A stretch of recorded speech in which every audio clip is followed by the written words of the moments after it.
There are children in this world who stop speaking, not because they have nothing to say, but because the weight of what they've lost has made every word feel pointless. 7-year-old Ava Caldwell was one of them. For 3 months, she sat in silence while the world's most expensive specialists tried to reach her and failed. Her mother had spent millions searching for someone who could bring her daughter back. Nobody could. Nobody, that is, until a janitor pushing a maintenance cart rolled quietly past her door and stopped. If stories like this one remind you that the most important people in our lives are rarely the ones with the loudest titles, subscribe to this channel right now, hit that like button, and drop a comment telling me the city and country where you're watching from. I want to see exactly how far this story travels. Now settle in, because what happened inside Caldwell Tower is something nobody saw coming. The elevator was broken again on the 42nd floor. That was the first thing Mason Reed noted when he clocked in at 7:14 on a Tuesday morning, pulling his maintenance cart off the service elevator and listening to the familiar clunk and wheeze of a building that had more zeros in its value than years in its age. Caldwell Tower was 47 stories of glass and polished steel rising above the Harbor District, a building that appeared in architecture magazines and featured in the kind of corporate profiles that used words like visionary and transformative without irony. The lobby downstairs had heated marble floors. The executive suites had views that cost more per square foot than most people's homes. The elevator on 42 had a stuck relay and had been sticking for 3 weeks. Mason had submitted 2 work orders. Both had been approved by facilities management and then quietly ignored by whoever was supposed to approve the parts requisition above that. He pulled a folded slip of paper from his shirt pocket, added a third notation, and tucked it back. That was how Mason worked. Quietly, methodically, without making a scene about things that would eventually get resolved whether he made noise or not. He was 37 years old, broad across the shoulders in a way that his dark green maintenance uniform did nothing to disguise, with close-cropped hair going slightly gray at the temples and a jaw that always looked like it needed another day's shaving. His hands were rough. There was a scar along his left forearm, pale and slightly raised, that he never explained to anyone. When people in the building noticed him at all, which was infrequently, they noticed the scar first, then looked away. That was fine with Mason. He preferred it. He had started at Caldwell Tower 8 months earlier, applying through a facilities management contractor without listing any previous employment beyond a single line. U.S. military, retired. The HR coordinator who processed his paperwork had been 24 years old and had not asked follow-up questions. The position paid $19 an hour plus benefits, which included health insurance, and health insurance was the reason Mason had taken it. His daughter Lily was 9 years old and had the kind of energy that occasionally resulted in minor orthopedic incidents, and Mason had learned to stop taking risks with things that couldn't be undone. He made his first pass down the 42nd floor corridor at 7:20, checking the supply closet inventory, replacing 2 burned-out overhead panels in the east hallway, and logging a water stain on the ceiling tiles outside Conference Room D that suggested a slow leak somewhere in the floor above. The floor was mostly empty at this hour. Administrative support staff didn't arrive until 8:30, and the executives who occupied the corner suites kept hours that were either very early or very late, depending on which time zone they were currently managing. The only person Mason encountered on his first sweep was a young woman he didn't recognize, sitting on the floor in the corridor outside a glass-walled conference room, her back against the wall and her knees pulled up to her chest. She was maybe 7 years old, maybe 8. Small either way, with dark hair that someone had attempted to put into a neat braid that had come mostly undone. She was wearing a blue dress that was slightly too formal for a Tuesday morning, and she was holding a piece of paper folded into the rough shape of a boat, the kind made from a torn sheet of printer paper by someone who knew the folds but hadn't been careful about the creases. She wasn't crying. She wasn't doing anything, actually, just sitting there on the floor outside the conference room with her paper boat, staring at nothing in particular, while the corridor was otherwise empty. Mason stopped his cart about 10 feet away. He didn't approach. He didn't say anything immediately. He just stopped. The way you stop when you've moved through enough situations where sudden movement is the wrong choice. The girl didn't look at him. He looked at the paper boat. Then he looked at the folded edges, which were uneven. The person who'd folded it had been working fast, or working from memory, or working while thinking about something else entirely. "Hull's going to take on water," he said. The girl looked up then. She had dark eyes, and the expression in them was the kind that didn't belong on a 7-year-old's face. Not sadness exactly, but something flatter than sadness. Something that had been sad for long enough that it had worn smooth. She looked at him for a moment. Then she looked back at the boat. Mason moved his cart past her, about 2 feet, then crouched down to examine a scuff mark on the baseboard. He wasn't particularly concerned about the scuff mark, but crouching put him at roughly her eye level, and doing something with his hands made the space between them less formal. "The fold on the bow," he said, not looking at her. "If it's not tight, the whole front opens up when it hits water, folds right apart." "Nothing." He buffed the baseboard. "Not that it's not a good boat," he added. "Folds are hard to get right." He stood, picked up his cart handle, and continued down the corridor. He did not look back. Her name was Ava Caldwell, and he learned this not from the girl herself, but from the facility's supervisor, Dennis, who flagged him during afternoon rounds with the expression of a man delivering information he hadn't been asked to manage and didn't particularly want to. "The kid you walked past this morning," Dennis said. "On 42. "I know who she is," Mason said. "You talked to her." "I said 4 words about a paper boat." Dennis rubbed the back of his neck. "Her mother has cameras up on that floor. Not the regular security cameras, personal ones, in the hallway outside the conference room. The girl sits there sometimes when Caldwell has morning meetings. They've had... Look, there's been some situation with the therapist, the kid won't talk to anyone, and apparently Caldwell saw you in the boat thing, and she's asking who you are." Mason looked at him. "I'm telling you because I need this not to become a thing," Dennis said. "Just, if you're going to be on that floor, don't engage with the kid. Don't make it complicated. Her mother is..." He stopped, seemed to reconsider what he was about to say. "She owns the building." "I know who owns the building," Mason said. "Right. So just keep it professional." "Dennis," Mason said, "I buffed a baseboard. That is literally the most professional thing I know how to do." Dennis left.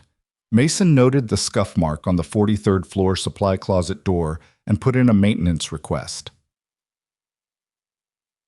He'd heard about Sienna Caldwell the way everyone in the building had heard about her, in pieces, through the particular kind of ambient information that circulates through any large building among the people who clean and repair and maintain it, invisible and attentive.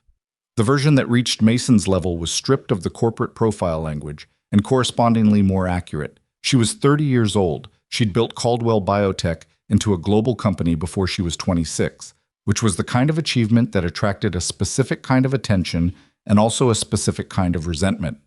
Her husband, a man named Daniel, an aerospace engineer she'd met at a conference, had died in a small plane crash 14 months ago, coming back from a long weekend away. The crash had been weather-related. Nobody's fault. The plane had gone down over a mountain range in the early morning, and by the time search and rescue found it, there was nothing to find. He had been 33. Their daughter Ava had been 6 at the time. The months since had been, by all available evidence, a study in what happened when someone with sufficient resources applied those resources systematically to a problem that didn't respond to resources. Sienna Caldwell had hired grief counselors. She'd hired child psychologists and play therapists and 2 different specialists who apparently had written books on pediatric loss that Mason had never heard of. She'd converted a room in the Caldwell Tower executive suite into a dedicated space for Ava's therapy sessions, which meant Ava could be near her mother while the specialists worked. None of it had worked. Ava hadn't spoken in a meaningful way to a specialist in over 2 months. She sat. She endured sessions. She accepted snacks, occasionally. She folded paper into shapes that were almost but not quite things. Boats that weren't quite boats. Birds that weren't quite birds. She waited for sessions to end. Mason had pulled his cart past her in the hallway and said 4 words about a paper boat, and apparently that was enough to get him flagged on a personal security camera. He thought about that during his drive home that evening, sitting in his truck in the school pickup line waiting for Lily, watching the doors of Franklin Elementary, the way he watched everything, with the particular quality of attention that had once been a professional tool and now was simply the way his mind worked, whether he wanted it to or not. Lily came out 3rd in her class group, backpack hanging off one shoulder, talking without pause to the girl beside her. She spotted his truck and broke off mid-sentence, jogging over. "You're early," she said. climbing in. By 2 minutes. Still counts. She dropped her backpack in the footwell. Can we get the good rice for dinner? Not the packet kind. The packet kind takes 8 minutes. The good kind tastes better. That's a philosophical position, not a cooking instruction. Lily looked at him. That means yes, right? Yeah, he said. That means yes. He pulled out of the school lot and drove toward home, listening to Lily describe a disagreement between two of her classmates with the narrative investment of someone recounting a geopolitical crisis. And he thought about a little girl sitting on a hallway floor with a paper boat that would fall apart on water, staring at nothing, waiting for something he suspected she couldn't have named if someone had asked. He knew what that felt like. Not as a concept, as a physical condition. He'd felt it in a hospital waiting room 6 years ago, sitting in a plastic chair at 2 a.m. while Lily slept across 2 pushed-together seats with her head on his jacket, and a doctor had come out and said the words that ended one part of his life and began whatever came after. Claire had been 31. The cancer had been the aggressive kind, the kind that moved faster than anyone had prepared them for, and Mason had been 4,000 miles away when the diagnosis came back. On a deployment he could not discuss and could not leave without consequences that extended beyond himself. He'd come home. He'd come home as fast as the system would let him, which was not fast enough. 6 years of raising Lily alone had not erased that. It had put it somewhere he could carry. There was a difference. He suspected Ava Caldwell hadn't found that difference yet. The next morning he was back on 42 at 7:20. She was there again. Same spot, different paper. This one shaped into something that might have been an attempt at an airplane, though the wings were uneven and one side drooped lower than the other. Mason stopped his cart at the supply closet, which was 12 feet from where she sat. He spent 4 minutes actually restocking the supply closet, which needed it. When he came out, he crouched against the opposite wall, not next to her, not crowding the space, just down at floor level, and set about logging his inventory on his clipboard. The girl watched him for a moment. Then she looked at her paper airplane. Weight's off, he said to his clipboard. Left wing's heavier. You'd need to fold the right side out a little more to balance it. She didn't say anything. He finished his inventory, stood, and moved his cart to the next section. On his way back past, 20 minutes later, the paper airplane was on the floor beside her, and its right wing had been carefully, imperfectly adjusted. Well, Sienna Caldwell had not slept through the night in 14 months. She'd stopped noting this around month 8, the same way she'd stopped noting the particular quality of the silence in the apartment on evenings when Ava went to bed at 7:30, and the rest of the night stretched out with the peculiar texture of time that has nowhere to be. She functioned. That was the accurate word. She ran a company with 11,000 employees across 6 countries. She sat in board meetings and made decisions and returned calls and reviewed quarterly projections. And none of it felt like anything in particular, which she understood was a symptom and not a character failure, though there were hours, usually between 2 and 4 in the morning, when it felt like exactly that. Ava was the thing she couldn't solve. She had hired the best people. She knew she had hired the best people because she'd done the same research on grief specialists that she'd applied to every other significant problem in her life, methodically and without sentiment, reading outcome studies and peer-reviewed literature and speaking to colleagues whose judgment she trusted. She had created the conditions these specialists required. She had given Ava access and space and time. Her daughter sat in sessions and came out the same as she went in, and the specialists would meet with Sienna afterward and talk about processing timelines and readiness windows in language that was professionally careful and clinically useless. And Sienna would nod and schedule the next session and go back to her desk and put her face in her hands for approximately 90 seconds before her assistant knocked. She had a security feed on the 42nd floor hallway because Ava had begun, 3 weeks ago, wandering out of the executive suite during Sienna's morning meetings and sitting in the corridor. The building psychologist, a different specialist, one Sienna had retained for staff support, had suggested this was a kind of autonomy-seeking behavior, a way of existing in a space that felt like neither the clinical therapy environment nor the complicated emotional geography of home, and Sienna should allow it within safe parameters. Safe parameters meant cameras. She had not expected to spend 20 minutes on a Tuesday morning rewatching footage of a maintenance worker crouch against a corridor wall and say something to Ava about a paper airplane's weight distribution. She had rewatched it 4 times. It wasn't what he said. It was what he didn't do. He hadn't approached her. He hadn't sat beside her uninvited. He hadn't deployed the particular careful warmth that every specialist had been trained to produce on demand. The warmth that Ava had apparently developed the ability to detect and reject within approximately 3 minutes of any session starting. He talked to a clipboard about wing balance, and then he'd left. And Ava had adjusted the airplane's wing. Sienna called Dennis in facilities. "The maintenance worker on 42 this morning," she said. "I need his file." Dennis's pause lasted exactly long enough for her to understand that he was calculating the relative weights of employee privacy protocol and the name on the deed to the building. "I'll have HR pull his personnel file and send it up," he said. "Thank you, Dennis." The file arrived within 30 minutes. It was thin, the way contractor files often were. Work history form, background check clearance, emergency contact.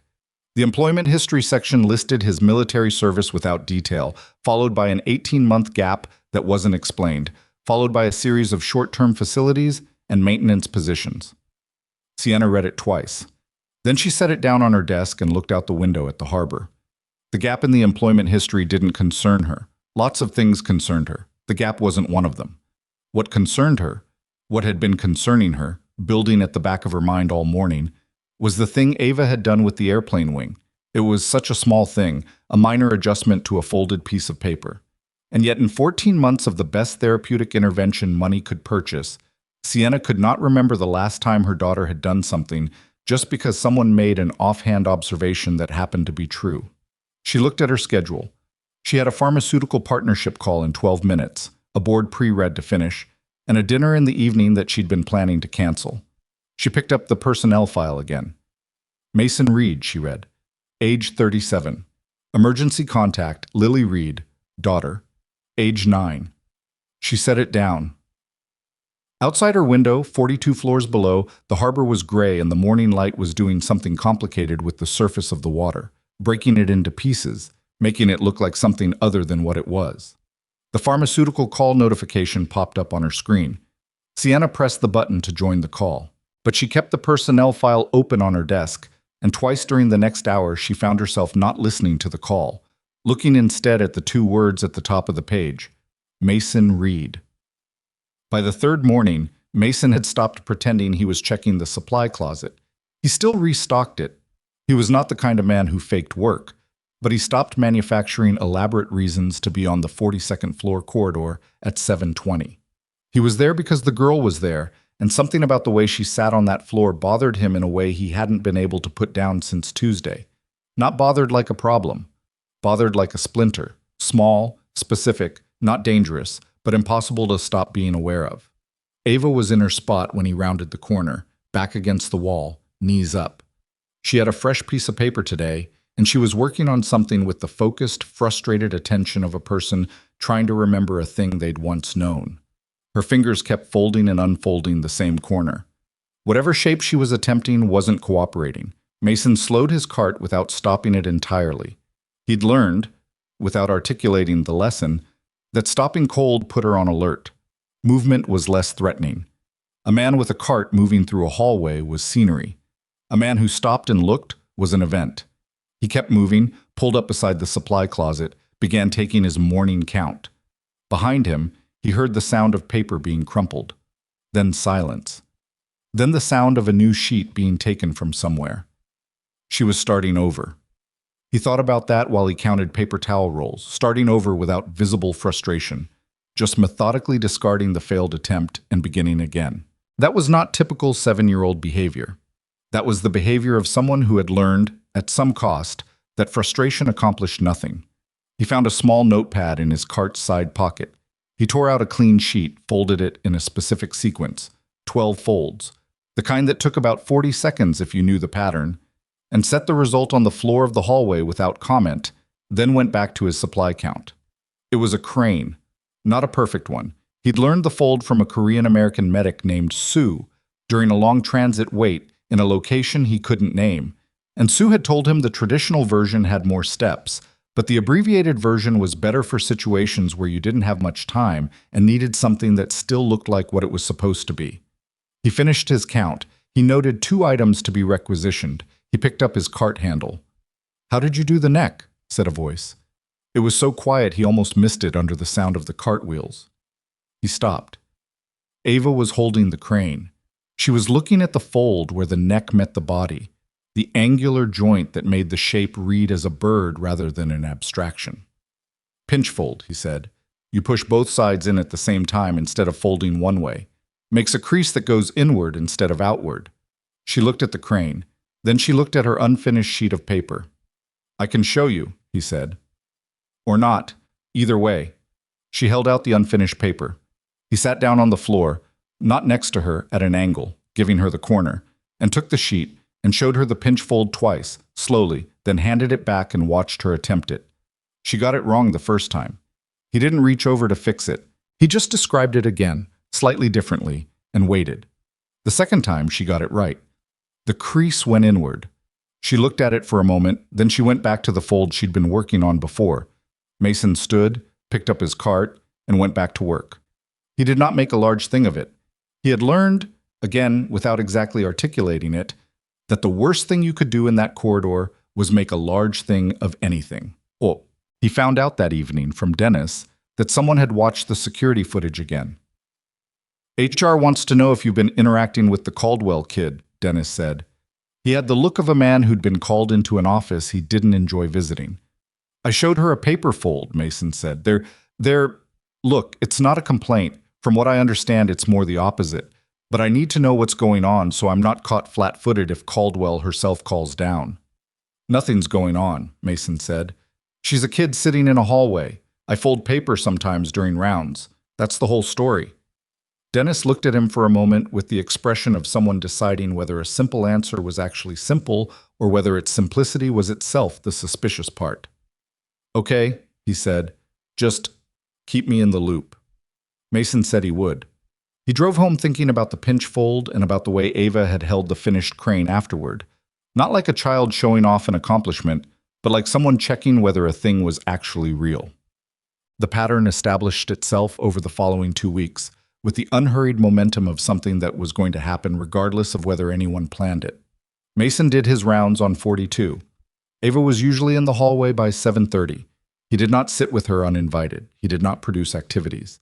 He did what he was doing anyway: maintenance work, supply checks, the quiet mechanical problem-solving of someone responsible for the function of a building. And occasionally said something about whatever was in front of him, and occasionally she responded, and occasionally she didn't. He folded things when he had paper. A frog, which made her look up sharply because the fold made it jump when you flicked the back edge. A box that actually held a small volume of air. A fish with movable tail fins. He was not a skilled origami practitioner. His technique was rough and his folds were imprecise. But he knew a dozen shapes from different people in different places, learned during the kind of downtime that happens when you're waiting in difficult conditions, and something to do with your hands is the difference between functional and not. He told her where he'd learned each one, not as lessons, but as brief facts. The crane was from Sue.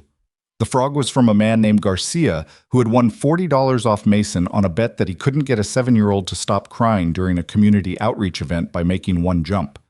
The fish was Mason's own invention, which meant the tail didn't always move the way it was supposed to, and he'd never quite figured out why. Ava listened. She didn't always respond, but she listened. After the first week, she started bringing her own paper. After the second week, she started attempting her own folds. Not copies of his, but her own variations, adjustments, shapes that were working towards something she had in her head that she hadn't shown him yet. Her approach was methodical and slightly obsessive, and she had a short fuse for her own mistakes that she'd immediately learned to manage, crumpling the failed attempt and starting over, quickly, like someone resetting a stopwatch. That was when Mason recognized something he hadn't let himself name before. He'd met people who processed the world this way, people who needed to make the thing with their hands before they could talk about what the thing was for, people who rebuilt engines or sharpened knives or tied and retied knots during debriefs because sitting still while talking felt like trying to read in a moving car. Possible, but nauseating. He'd been one of those people himself for a significant portion of his life. Ava wasn't refusing to communicate. She was communicating in the only channel that currently worked for her. The specialists had been talking to her like she was a radio with the volume turned down. She was a radio tuned to a different frequency. He didn't think about this in those exact terms at the time. He thought about it approximately the way he thought about most things, briefly, practically, without extensive theorizing. And then he went back to checking a dripping pipe fitting on the 42nd floor mechanical access panel. On a Thursday in the third week, she spoke to him directly for the first time about something that wasn't a paper fold. He was eating lunch in the maintenance corridor. He did this sometimes, sitting on an overturned crate near the service elevator with a sandwich from the deli 2 blocks over.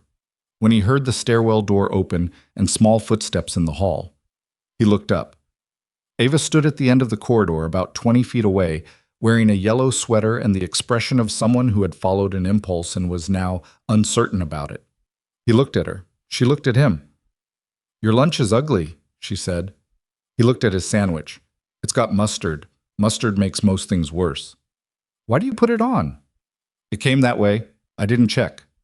She walked forward about 8 feet and stopped, examining the maintenance corridor with the careful attention of someone visiting a foreign country. The corridor was not attractive.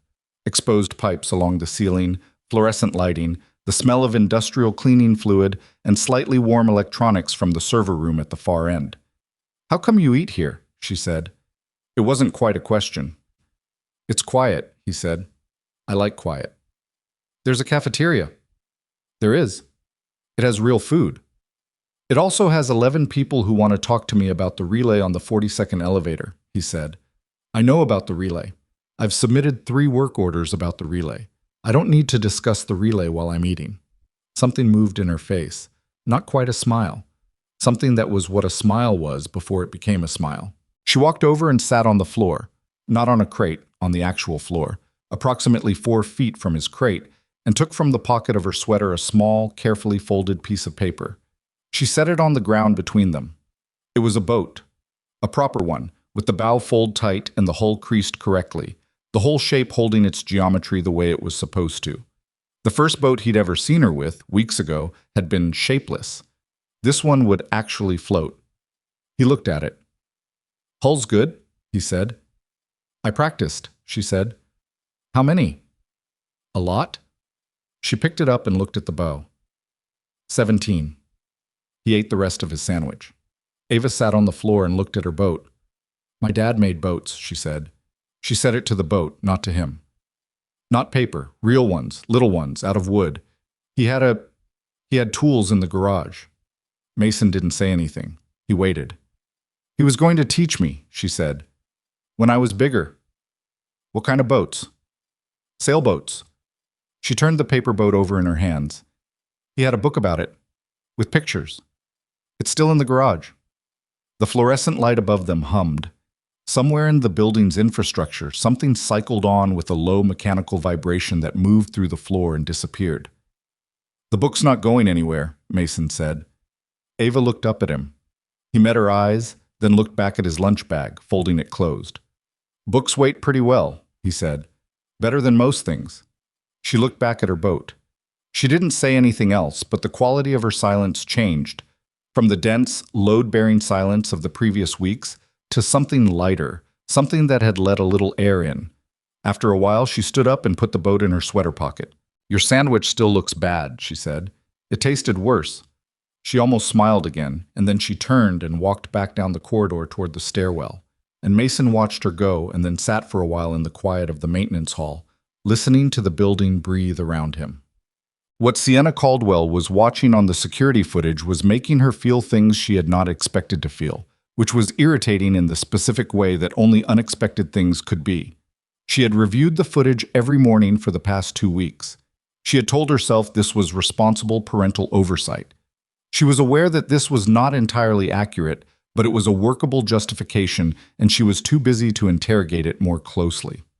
What she watched, a maintenance worker doing his job, with a small girl nearby, and occasionally a paper fold, and very rarely a few words, and no apparent strategy or warmth deployment or therapeutic framework of any kind. The footage had no audio, which meant she was reading body language and spatial relationships, which she was reasonably good at in professional contexts and less practiced at in personal ones. What she read? The worker kept his distance. He never crowded Ava. He never produced the body posture of an adult trying to connect with a child. The forward lean, the exaggerated eye contact, the performative patience. He just existed in the same space, doing something with his hands, and let Ava do whatever she was going to do. And Ava, over the course of 2 weeks, had started doing more. That Thursday, Sienna's assistant knocked and said that Dr. Priya Mehta was on the line. Dr. Mehta was the play therapist she'd retained most recently, whose last 3 sessions with Ava had produced no observable progress. And Sienna looked at her phone and then at the security feed showing the maintenance corridor, which currently showed nothing because Ava had gone back upstairs and Mason Reed had gone back to his rounds, and she told her assistant to let Dr. Mehta know she'd need to reschedule.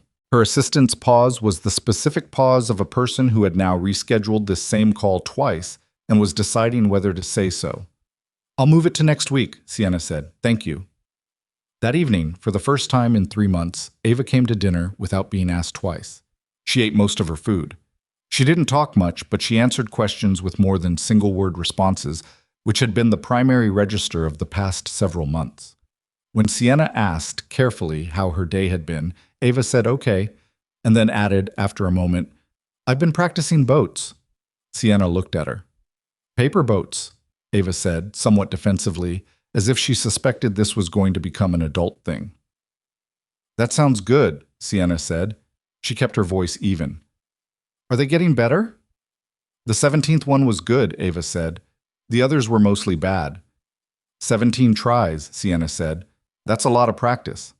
Ava shrugged. "You have to practice." Sienna didn't push it further. She had learned, late, imperfectly, that pushing Ava produced exactly the effect of pushing a bruise, a sharp withdrawal, a closing off that took days to ease. She passed the breadbasket. She talked about something unrelated. Ava ate her dinner.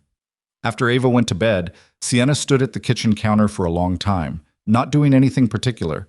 She was aware that something had shifted, in the same way you become aware of a sound that's been absent returning. Not because it's loud, but because the quality of the silence has changed. She went to her laptop and pulled up Mason Reed's personnel file again. Military service, U.S. Navy, retired. She had left it there, at that line, because she'd told herself the details weren't relevant. But the details were becoming relevant in the way that inconvenient things tended to, slowly, and then all at once. She picked up her phone and called a number she kept in a separate contact group, the number of a private research consultant she'd used twice before for background verification on potential executive hires. "I need a work history on someone," she said when the call connected. "Full service record if you can get access. Name is Mason Reed, former Navy." The consultant asked for the other identifying information she had. She read it from the file.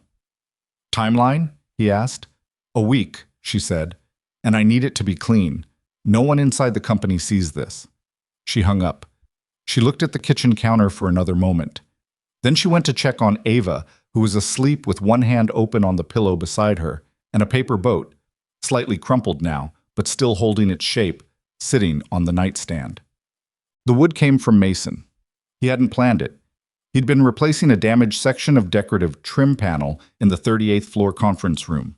Light pine.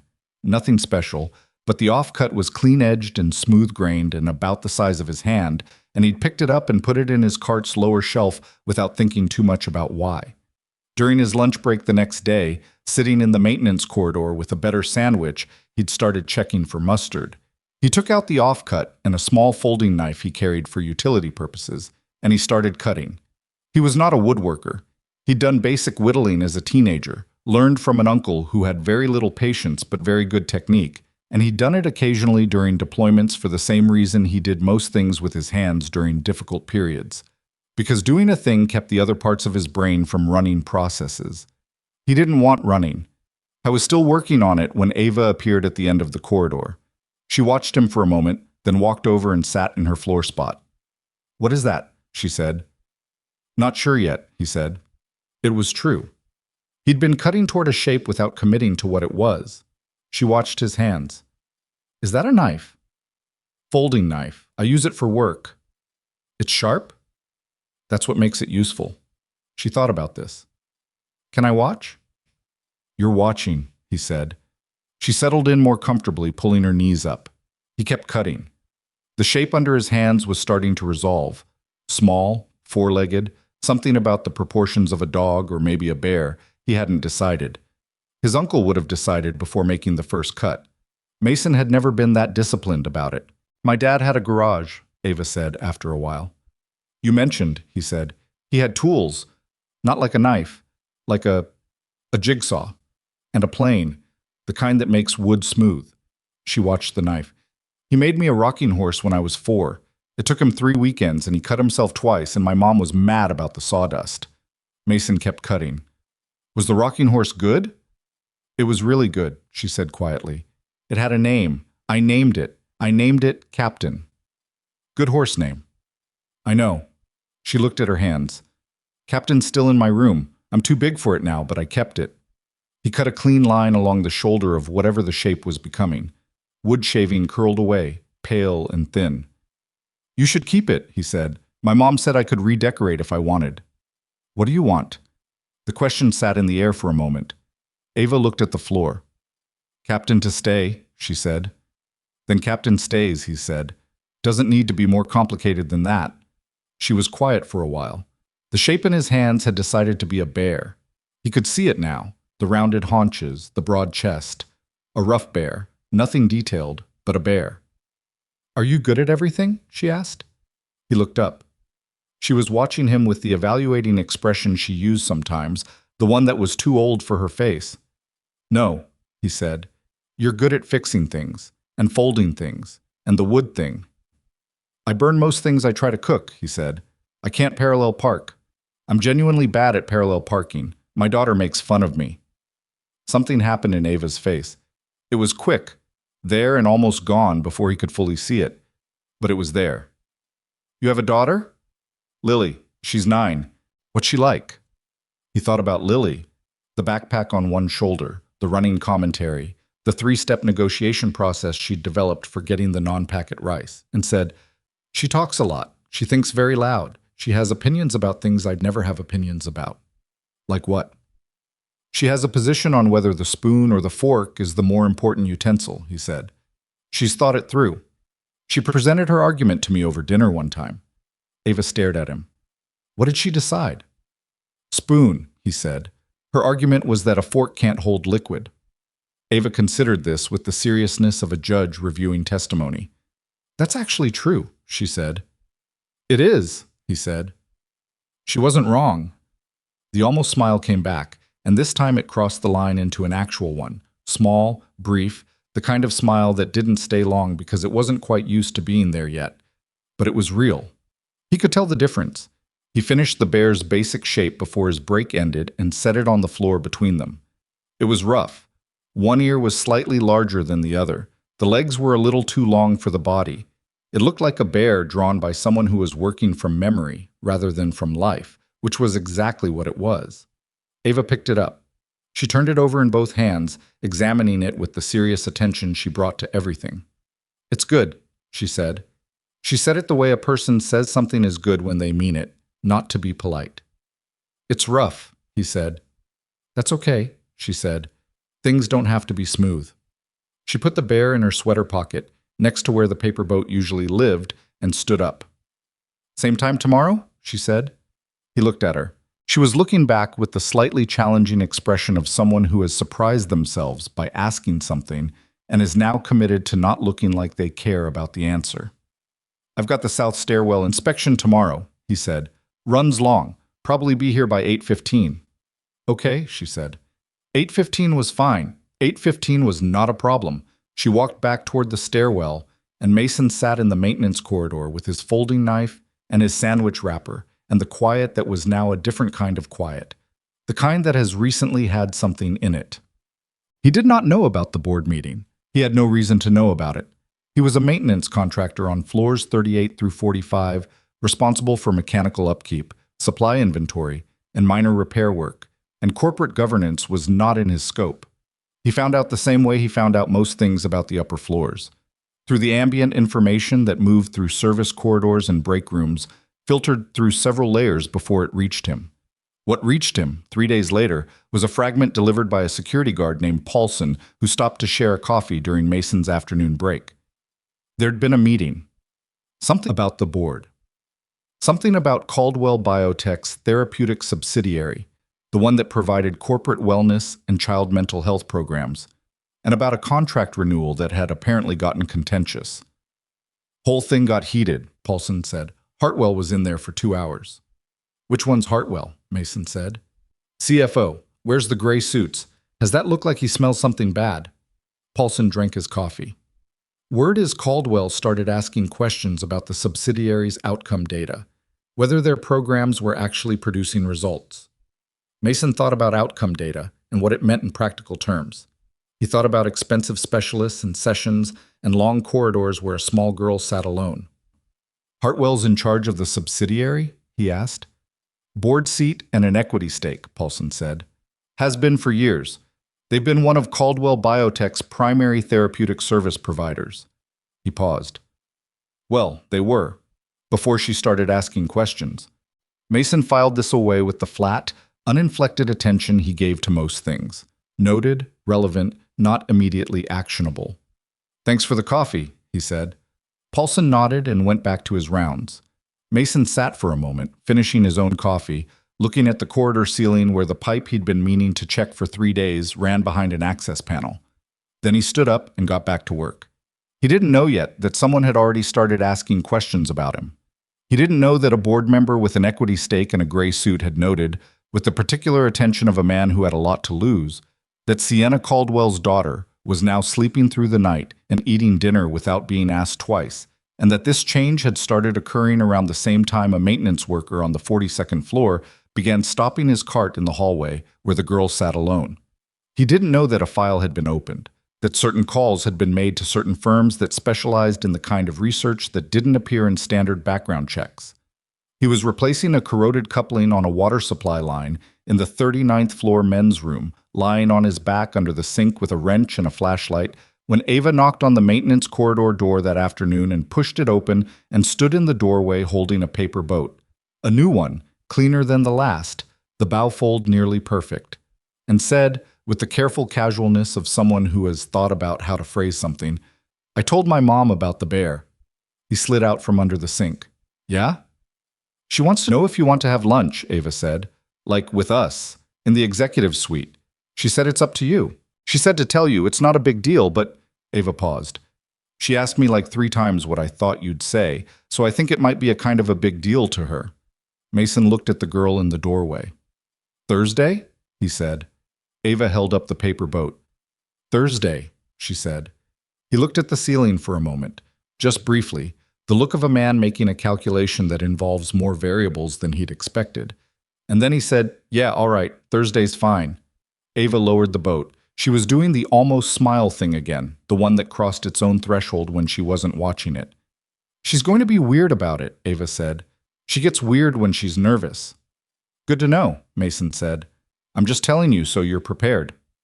I appreciate the intelligence, he said. Ava considered him for another moment, the way she did when she was deciding whether something was real or just something adults said. Then she turned and went back to her hallway. Mason lay back under the sink and got back to the corroded coupling, and above him, in the quiet building, something was already in motion that he hadn't been told about, moving with the patient efficiency of something that had been started by people with resources and a reason to use them. Thursday came the way consequential things often do.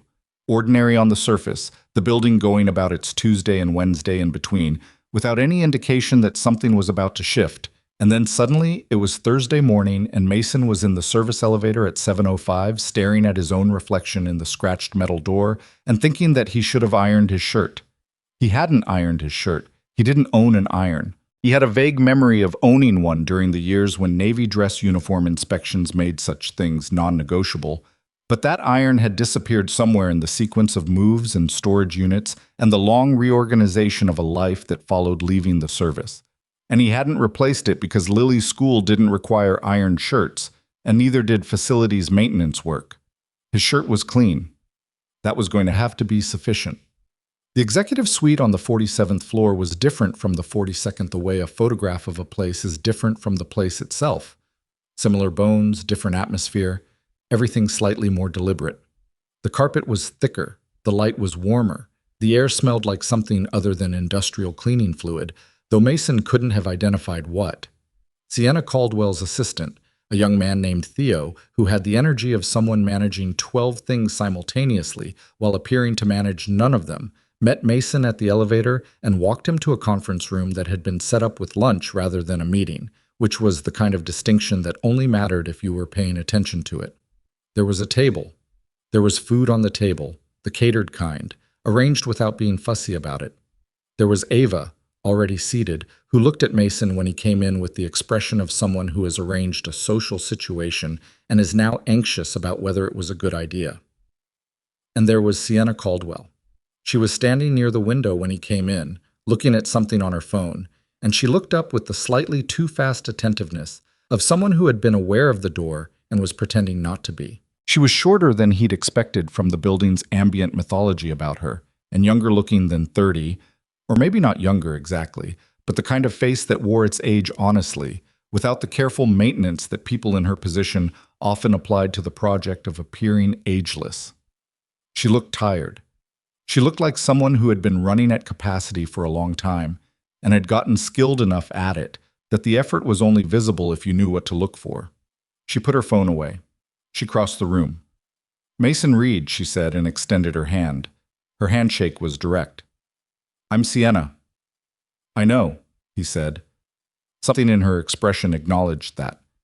"Right, of course you do." She gestured toward the table. "Thank you for coming up. I realize I wasn't sure how to make this not weird, so I'm just going to acknowledge that it's a little weird and move past it." "Works for me," he said. Ava, from her seat, said, "I told him you'd be weird." Sienna looked at her daughter with the expression of a parent who has been accurately described by their child and does not enjoy it. "Thank you, Ava." He said he appreciated the intelligence. "He's very polite," Sienna said. She pulled out a chair and sat, and Mason sat across from her, and for a moment the three of them occupied the recalibrated space of people who didn't know quite what they were to each other, but had decided to eat lunch anyway. The food was good. Mason, who had eaten a sandwich in a maintenance corridor for 8 months, was aware of this in a concrete way. The conversation started in the careful register of people working around what they actually wanted to talk about: Ava's paper folding, which she demonstrated with a new boat for her mother's inspection. The building. A water stain on the 39th floor ceiling that Mason had been monitoring for 3 weeks. Small things, useful for establishing that they were capable of talking to each other without incident. Then Sienna set down her fork and looked at him. "I want to ask you something," she said. "And I want you to know before I ask it that I'm not asking because I think there's a problem. I'm asking because I'm trying to understand something." Mason waited. "Ava has been in therapy since 2 months after Daniel died," she said. She said the name without flinching, the way someone says a name they've practiced saying. "Good therapists, the best I could find, which I researched the way I research everything, which is probably its own problem." She glanced at Ava, who was folding, apparently not listening. "None of it moved her, not one session. And then you started your rounds on 42, and 3 weeks later she's sleeping through the night, and she told me about Captain for the first time in over a year." Mason looked at his plate. "Captain is the rocking horse," Ava supplied, not looking up. "I know what Captain is," Sienna said, still looking at Mason. "What I don't know is what you did. And I need to understand it because I've spent 14 months trying to solve this, and you apparently did it by folding paper cranes." It wasn't a hostile question. It was the question of someone genuinely desperate for information, which was in some ways harder to handle than hostility. "I didn't do anything," he said. I mean that specifically," he said. "I didn't have a strategy. I didn't have a method. I just didn't treat her like a problem I was trying to fix." Sienna looked at him. The expression was complicated, not offended, but something between recognition and discomfort, the face of someone hearing a thing that applies to them. "She needed someone who wasn't trying to get something from her," Mason said. "All those sessions, the therapists were trying.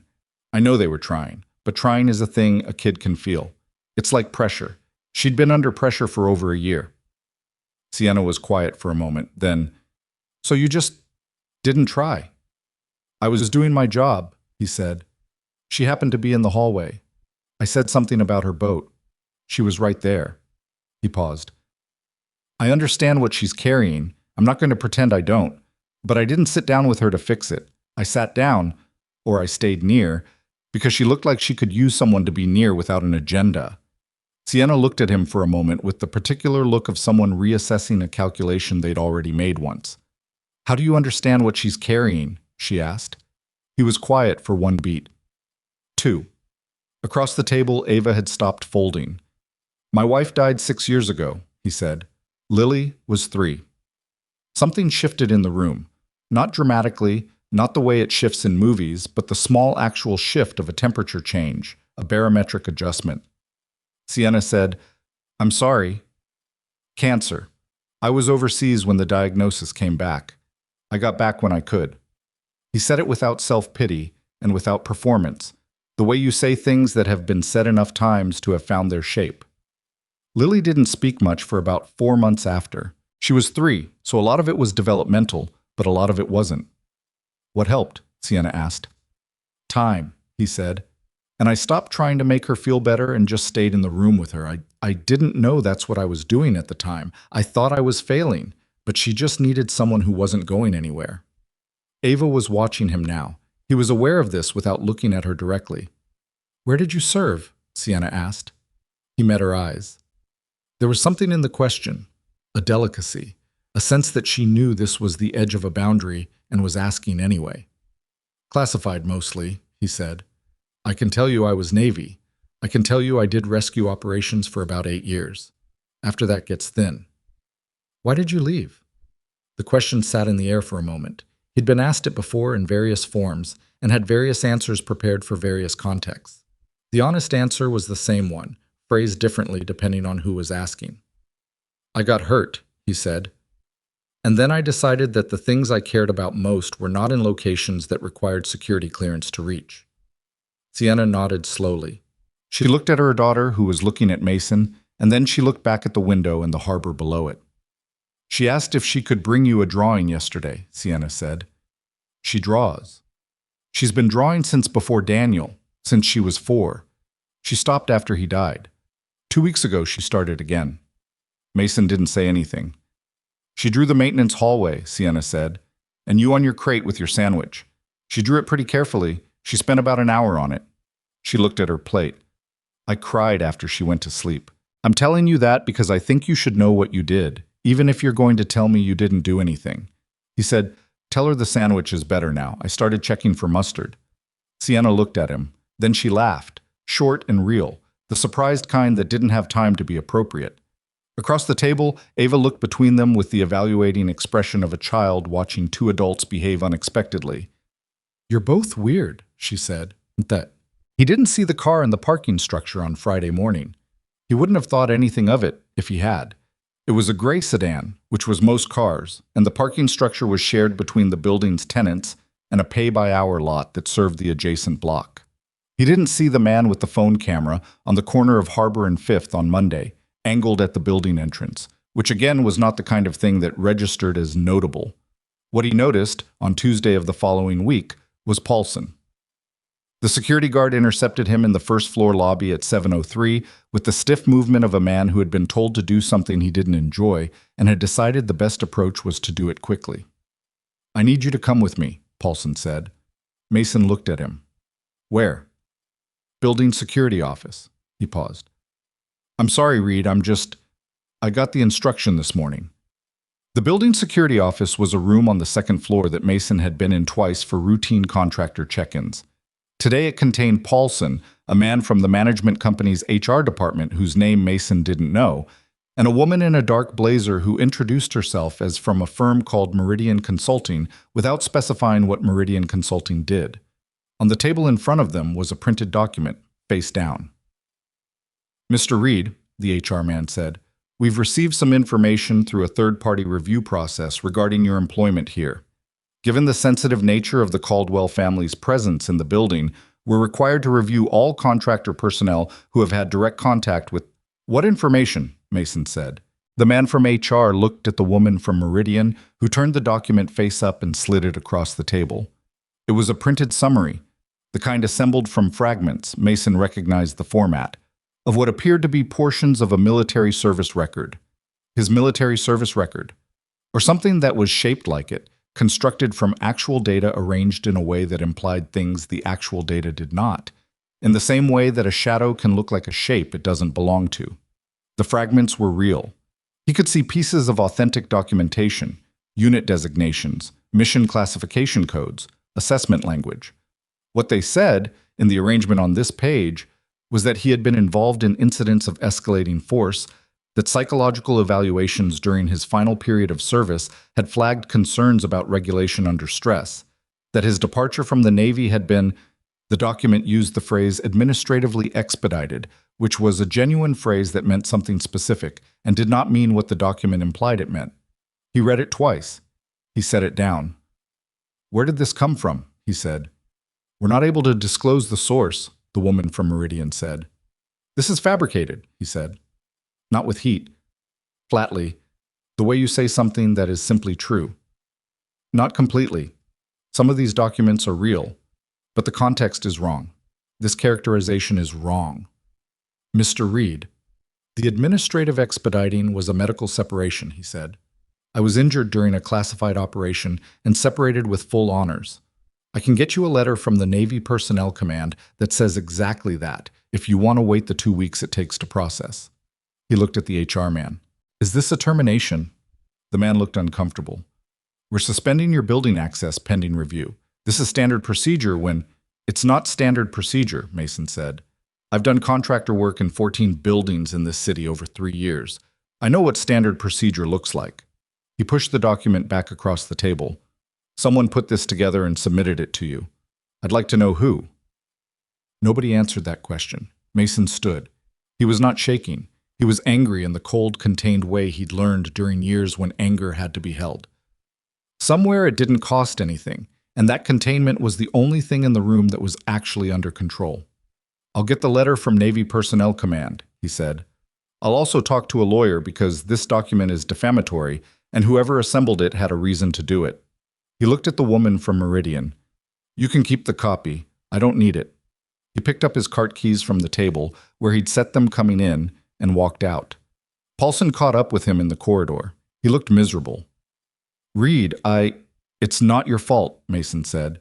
"You did what you were told. I'd have done the same." "I don't know what that thing was," Paulson said. "But I've worked with you for 8 months, and it doesn't read right." "It's not right," Mason said. "Someone made it not right on purpose." He stopped at the stairwell door. "Do me a favor. Don't tell anyone where the information came from yet. Not until I know the shape of it." Paulson nodded. Mason went down to the parking structure, put his cart in the contractor storage bay, and sat in his truck for 6 minutes doing the kind of breathing he'd learned when he was 24, and a combat diving instructor had explained that panic was not something you eliminated. It was something you worked around, and the first step was always to slow the body down before you asked it to do anything useful. Then he drove to Lily's school, sat in the parking lot, and called the main office to let them know he'd be picking up early today, and thought about who in Caldwell Industries had both the motivation and the resources to pull classified military fragments and have them assembled into something that looked like a threat assessment. He had a name already. He'd had it since Paulson's coffee break comment 3 weeks ago. He just hadn't expected it to move this fast. Sienna found out at 10:15.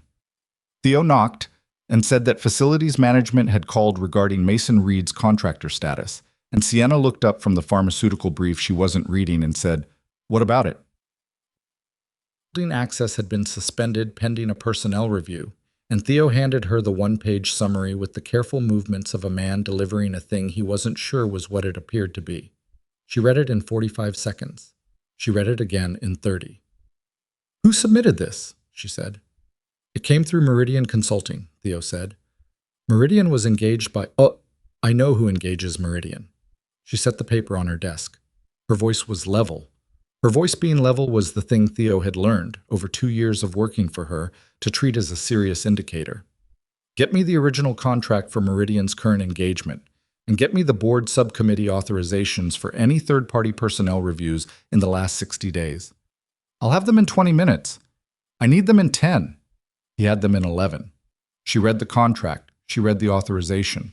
She looked at the signature on the authorization, which was where she stopped. Martin Hartwell, CFO, board seat, equity stake in Caldwell Biotech's therapeutic subsidiary. The same subsidiary whose outcome data she'd started questioning 6 weeks ago, whose contract renewal had gotten contentious in the board meeting, whose continued profitability depended on programs that apparently could not achieve in 14 months of intensive application.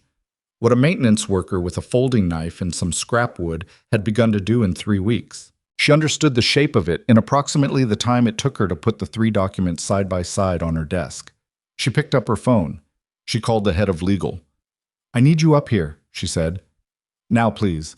Not in 20 minutes. Now." She hung up. She looked at the document on her desk, the one that called Mason Reed a danger, that implied a decorated rescue specialist was something to be protected against. And she felt something she hadn't felt in a while, hadn't let herself feel because she'd been too busy holding everything together. She was furious. Not the sharp, reactive kind, the slow, deep kind that had been building under the surface of everything else and had finally found a specific place to go. By the time legal arrived, she had also called her personal research consultant, who had finished the background check on Mason Reed and whose full report she had received 6 days ago and had been sitting with, reading and rereading, her understanding of the man in the maintenance hallway deepening each time, and who now confirmed that the document circulating through her building bore no meaningful resemblance to what the actual service record contained. He was a rescue specialist, she said, to legal, to herself, to the window and the harbor below it. 14 years, 53 documented rescues across 3 active theaters. He left on a medical separation with full honors after taking structural shrapnel protecting a civilian extraction team. She looked at the fabricated document. Someone took that record and made it look like a warning. Legal said they'd need the original documents. "Get them," she said. Then her phone buzzed. Theo. "Ms. Caldwell." His voice had a different quality. "It's Ava. Her tutoring session ended 40 minutes ago, and she's not in the suite. We've checked the 42nd floor corridor. She's not there." Sienna stood up so fast her chair rolled back and hit the credenza. "When?" she said. "The tutor thought she stepped out to use the restroom. That was 40 minutes ago." "You waited 40 minutes?" "The tutor thought she'd come back, and then she called the desk, and we've just—" Sienna was already moving. The storm had been in the forecast since morning, the kind of harbor storm that came in off the water with minimal warning and maximum intention, and by 3 in the afternoon it had arrived in full, rain hitting the windows at a horizontal angle and the sky going the dark gray-green of something that meant what it said. Mason was at Lily's school, sitting in the truck in the parking lot with his phone in his hand and a legal consultation scheduled for the following morning, when his phone rang. Unknown number. He answered. "Mr. Reed." A man's voice. Tense. "This is Theo Park. I'm Sienna Caldwell's assistant. She asked me to call you. Ms. Caldwell is asking if you have any idea where Ava might go if she was upset and wanted to hide somewhere." Mason straightened. "What happened?" Theo explained. The session, the bathroom, the 40 minutes. "The police have been called," Theo said. "They're searching the building and the immediate vicinity. But Ms. Caldwell said," she said, "You know Ava. She said if anyone knows where she'd go, it might be you." Mason was already out of the truck, moving toward the school office on autopilot. He needed to arrange Lily's after-school situation before he could go anywhere else. "What's she been drawing lately?" he said. "Drawing?" "Ava draws. What's she been drawing? Do you have access to the art supplies in the suite?" A pause. Movement.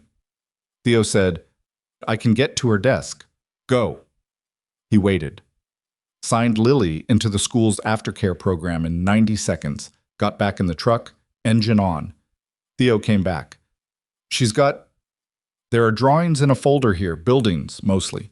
Water, there's a lighthouse. She's drawn a lighthouse, multiple times, looks like." "Harbor Lighthouse," Mason said. "Or the one at Pelham Point?"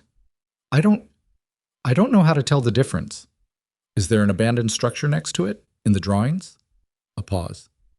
"Yes, something big, with a deteriorating roof." Pelham Point. Mason knew the area. The old warehouse that had operated as a commercial fish processing facility 40 years ago shuttered when the industry moved south. Now a condemned structure that sat beside the Point Lighthouse and featured in exactly the kind of drawings made by a child who had been taken there by a parent who had a relationship with the water. "I know where she is," he said.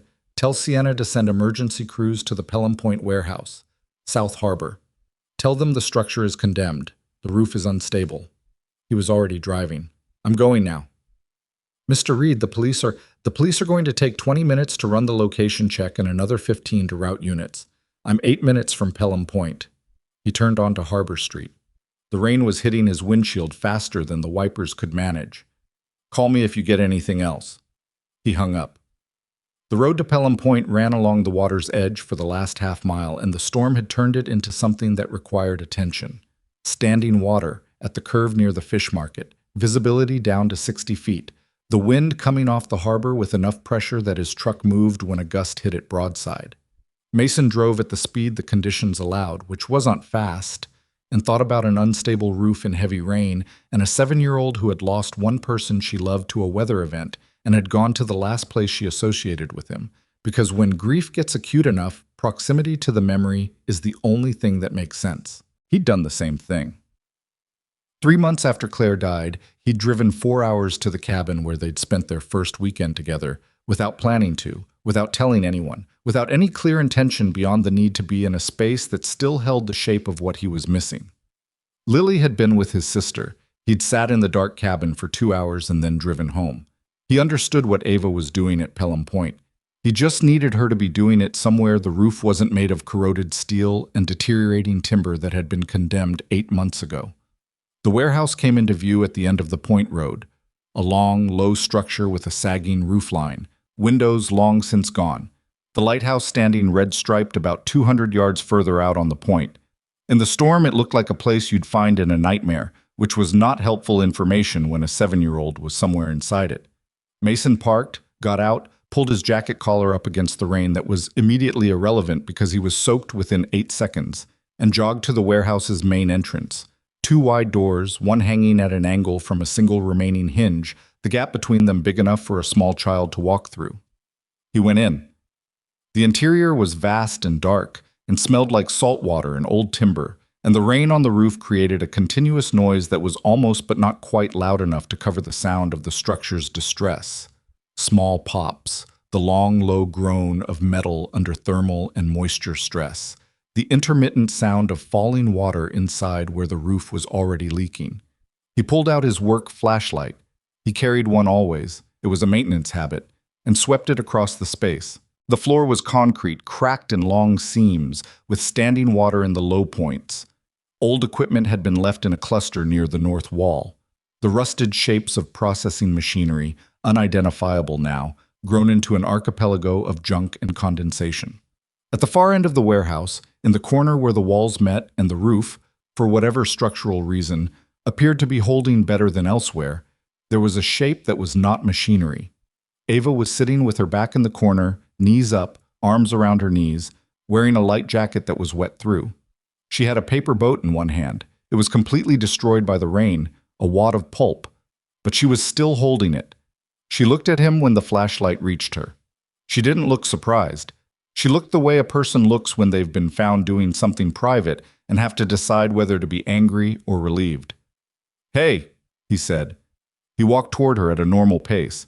Not running. Running was the wrong energy. "I figured you'd be here. I figured you'd be here." "How?" she said. Her voice was flat with cold and something more than cold. "You draw it a lot," he said. "The lighthouse. This building." He crouched down when he reached her, putting himself at her level. "Your dad brought you here?" She looked at the ruined boat. "We came twice. He liked lighthouses. He was going to take me to all of them." Her voice was doing the thing where it was very steady because the alternative was not. "We only got to do 2. The roof made a sound above them. A long, deep sound, like something shifting that was not supposed to shift. Mason looked up. His flashlight caught a section of the roofline about 60 feet back toward the entrance where the beam structure had developed a visible sag, since the last time he'd tracked its geometry, which was right now, first time, and it was bad. "Ava," he said, "I need you to stand up for me." "I don't want to, I know," he said. "I'm not asking you to leave the lighthouse. I'm not asking you to leave what your dad showed you. You can come back here." He kept his voice level. "But the roof in this building is not going to hold through this storm, and I need you to stand up and we're going to walk out of here, okay? She looked at him. She was 7 years old and she was wet and cold, and she had come here because this was the only place that felt like her father. And someone had just told her that the man she'd started trusting was gone, and she'd had nowhere else. "Did they take you away?" she said. He looked at her. "People in the building," she said. "Someone said you were gone. I heard Theo on the phone." Her voice cracked on the last word, the first crack in the control she'd been holding. "You're always... Everyone goes away. I'm right here," he said. "I'm standing right in front of you." "But they said..." "I know what they said. It wasn't true." He held out his hand. "I'll tell you about it outside. I'll tell you everything. But I need you to take my hand right now." The roof made the sound again. Worse this time. A cascade, 3 separate pops, a metallic shriek, and then the particular rushing sound of something large and heavy beginning to move. Mason didn't look up. He looked at Ava. She took his hand. He stood, stepped in front of her and moved, not running, controlled and fast toward the door gap in the outside, his flashlight on the floor ahead of them. Finding the path through the standing water and the cracked concrete seams, Ava's hand in his left hand and his right arm up to manage the hanging door as they reached it. They were 12 feet from the opening when the roof section let go. It came down behind them, not on them, the structure failing back toward its weakest point rather than forward. But the concussive shock of it was a physical thing that hit Mason's back like a wave, and the debris cloud followed them through the door gap and out into the rain, and he covered Ava with his body against the warehouse wall outside, his back to the debris that was still falling somewhere behind the wall until the sound dropped to the secondary noise of settling. Then it was just the rain. He straightened up. He looked at Ava. She was pressed against the warehouse wall, eyes wide, the destroyed paper boat still somehow in her right hand. "Are you hurt?" he said. She shook her head. He looked back at the warehouse. The roof section had taken most of the north wall with it. The corner where she'd been sitting 6 minutes ago, was gone. He looked at Ava again. She was looking at the warehouse. "Okay," she said, very quietly. Just the one word. In the distance, through the sound of the rain, he could hear sirens. He sat down on the ground beside the warehouse wall, in the rain, because his legs had made a decision his brain hadn't quite authorized yet. Ava sat down next to him. They sat in the rain while the sirens got closer, and he noticed she'd moved so that her shoulder was against his arm, and he didn't move away from that, and they stayed that way while the emergency vehicles turned onto the point road, their lights turning the rain into something that looked, in the strange way that exhausted eyes interpret light, almost like it was on fire. The ambulance crew wanted to check Mason for injuries, and he let them do it because arguing with paramedics was a waste of everyone's time. But the truth was, the debris hadn't touched him. His back was bruised from the concussive pressure of the collapse. He'd feel that tomorrow and the day after. And his knees were going to ache from sitting on wet concrete. But he was otherwise intact in the specific way that people who have operated in genuinely dangerous situations learn to assess. Functional, nothing structural, walk it off. Ava had a minor laceration on her left palm from the door gap's jagged edge as they went through. 3 stitches at the Harbor District Emergency Clinic. She sat through the stitches without crying, watching the doctor's hands with the focused attention she brought to everything, and when it was done, she looked at the neat row of sutures and said, "It looks like a little fence." And the doctor laughed with the surprised quality of someone whose patients didn't usually make observations during wound closure. Sienna arrived at the clinic 11 minutes after the ambulance. Mason knew it was 11 minutes because he'd been watching the door, and he knew the distance from Caldwell Tower to the Harbor Clinic. And the math of her arrival time told him she'd left the building before Theo finished the call, telling her where they were. She came through the clinic door soaking wet. She'd come through the rain without stopping for anything between herself and the door. And she went straight to Ava and held her for a long time without saying anything. Ava let her. That was new, Mason noted. The Ava he'd first seen in the 42nd floor corridor had tolerated physical contact with the stiff resignation of someone enduring something. This Ava held on. Eventually, Sienna straightened up and looked at her daughter's bandaged hand. Then she looked at Mason. He was sitting in a plastic chair near the window, still damp, jacket draped over his knees. He looked back at her. She crossed the room, sat down in the chair next to his, and didn't say anything for a moment. Then she said, "Are you hurt?" "No." The paramedic report said possible back trauma. It said possible. It's not. She looked at her hands, which were folded in her lap and not entirely steady. The security footage from the Point Road camera picked up your truck arriving before the emergency vehicles by 7 minutes. 8, he said. I had a faster route. You went in alone. There wasn't time to wait. I know. She paused. I know, She stopped, recalibrated. Thank you. I need to say that first, and I need you to actually hear it, not just nod and move on. He looked at her. I hear it. She would have been in that corner when the roof came down. I know. So, she exhaled. It was the exhale of someone letting down a weight they'd been holding since a phone call 40 minutes ago. Thank you. Across the room, Ava was showing the doctor her paper boat, what remained of it, which was essentially a matted clump of wet pulp, with the solemnity of someone presenting evidence in a case. The doctor was handling it with appropriate gravity. There's something I need to tell you, Sienna said, about why she ran. I know why she ran, he said. She heard I'd been removed from the building and she thought I was gone. She said so, at the warehouse. Sienna was quiet for a moment. The personnel review was not something I authorized. The document used to initiate it. She stopped, chose her words. It was assembled by a third party engaged by a board member without my knowledge or approval. The characterizations in it were fabricated. I need you to know that I reviewed your complete service record 6 days ago, and what that document said bore no resemblance to what I read. Mason looked at her. I should have called you when I got the full report, she said. I was processing it, and I was trying to figure out how to handle the board situation, and I waited a week, and in that week someone moved faster than I did. She didn't look away. That's on me. I'm sorry. He'd been managing, since the parking structure, a controlled anger that had nowhere useful to go. Hearing her say it directly, not explaining it away, not burying it in corporate language, took some of the pressure off the containment. What did the full record say? He said. She met his eyes. 14 years of service, multiple theaters, 53 documented rescues, the number I had from my consultant's preliminary read, and I later confirmed the full list.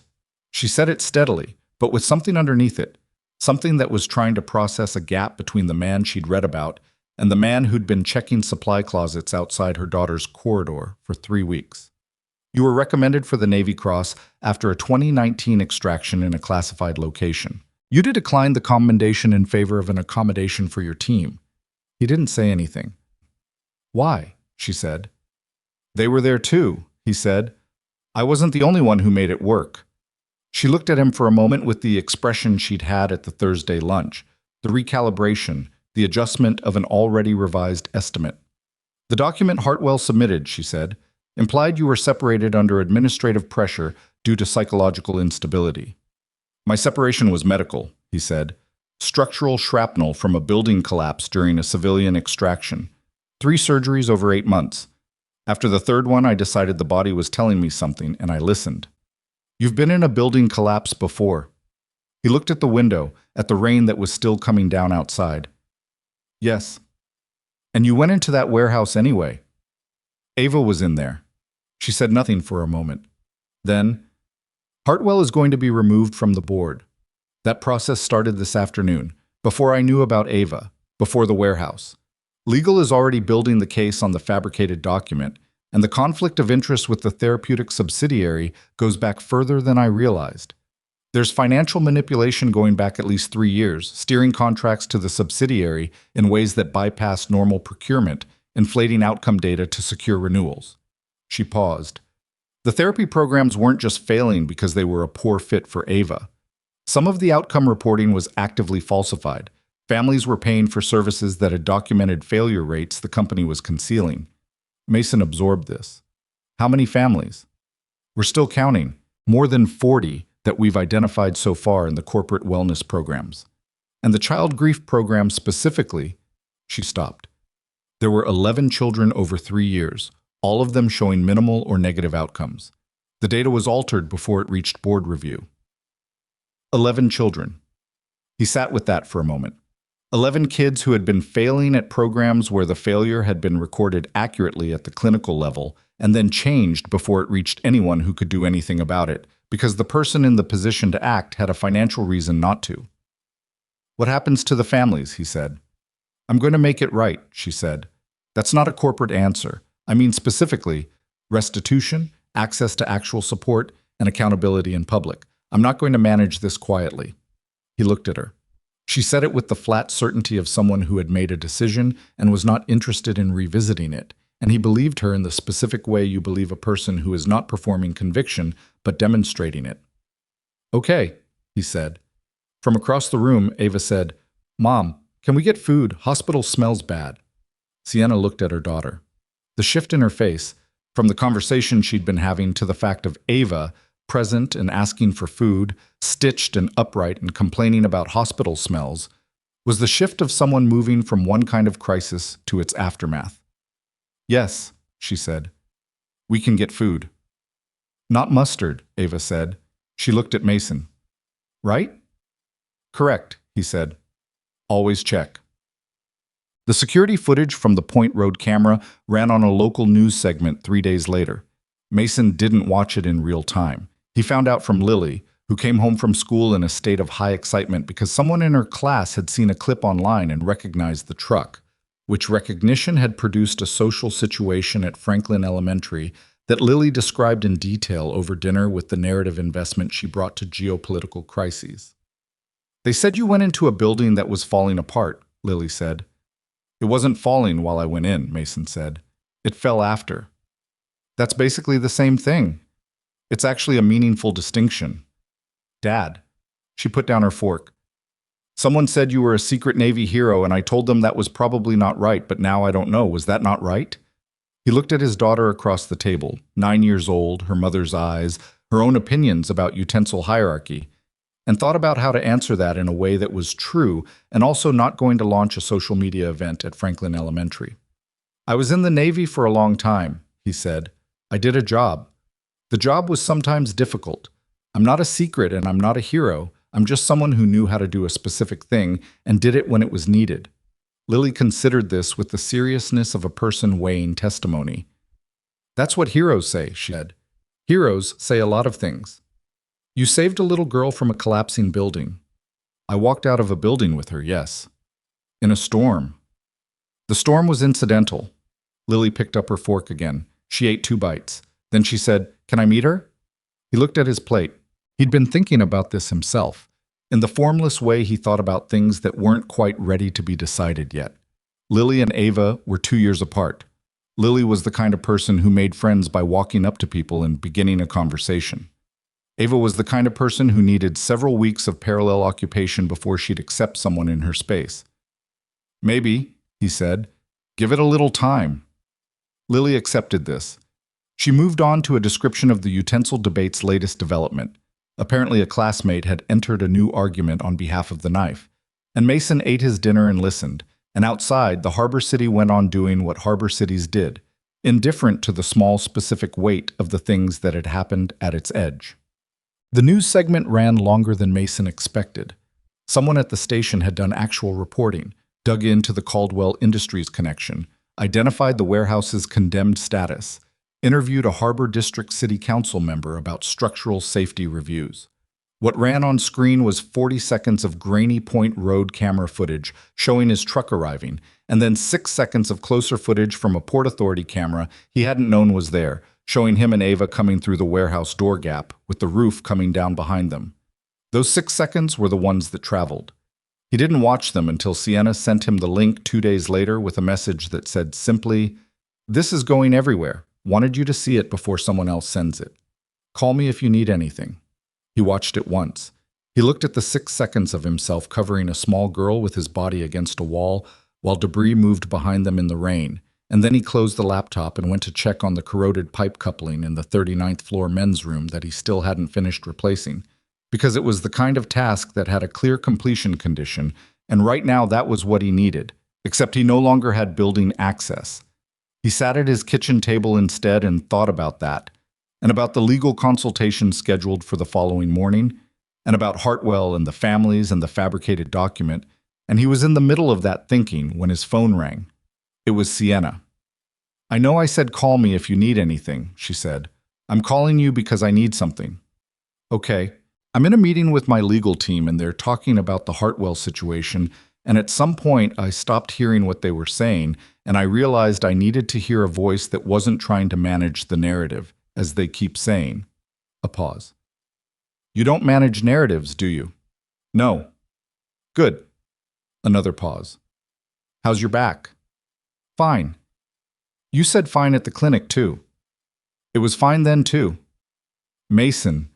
She said his name the way people say a name when they want to stop a deflection without turning it into a confrontation. How is your back? Sore, he said. I'll take ibuprofen tonight. That's not as satisfying as fine, but it's more believable.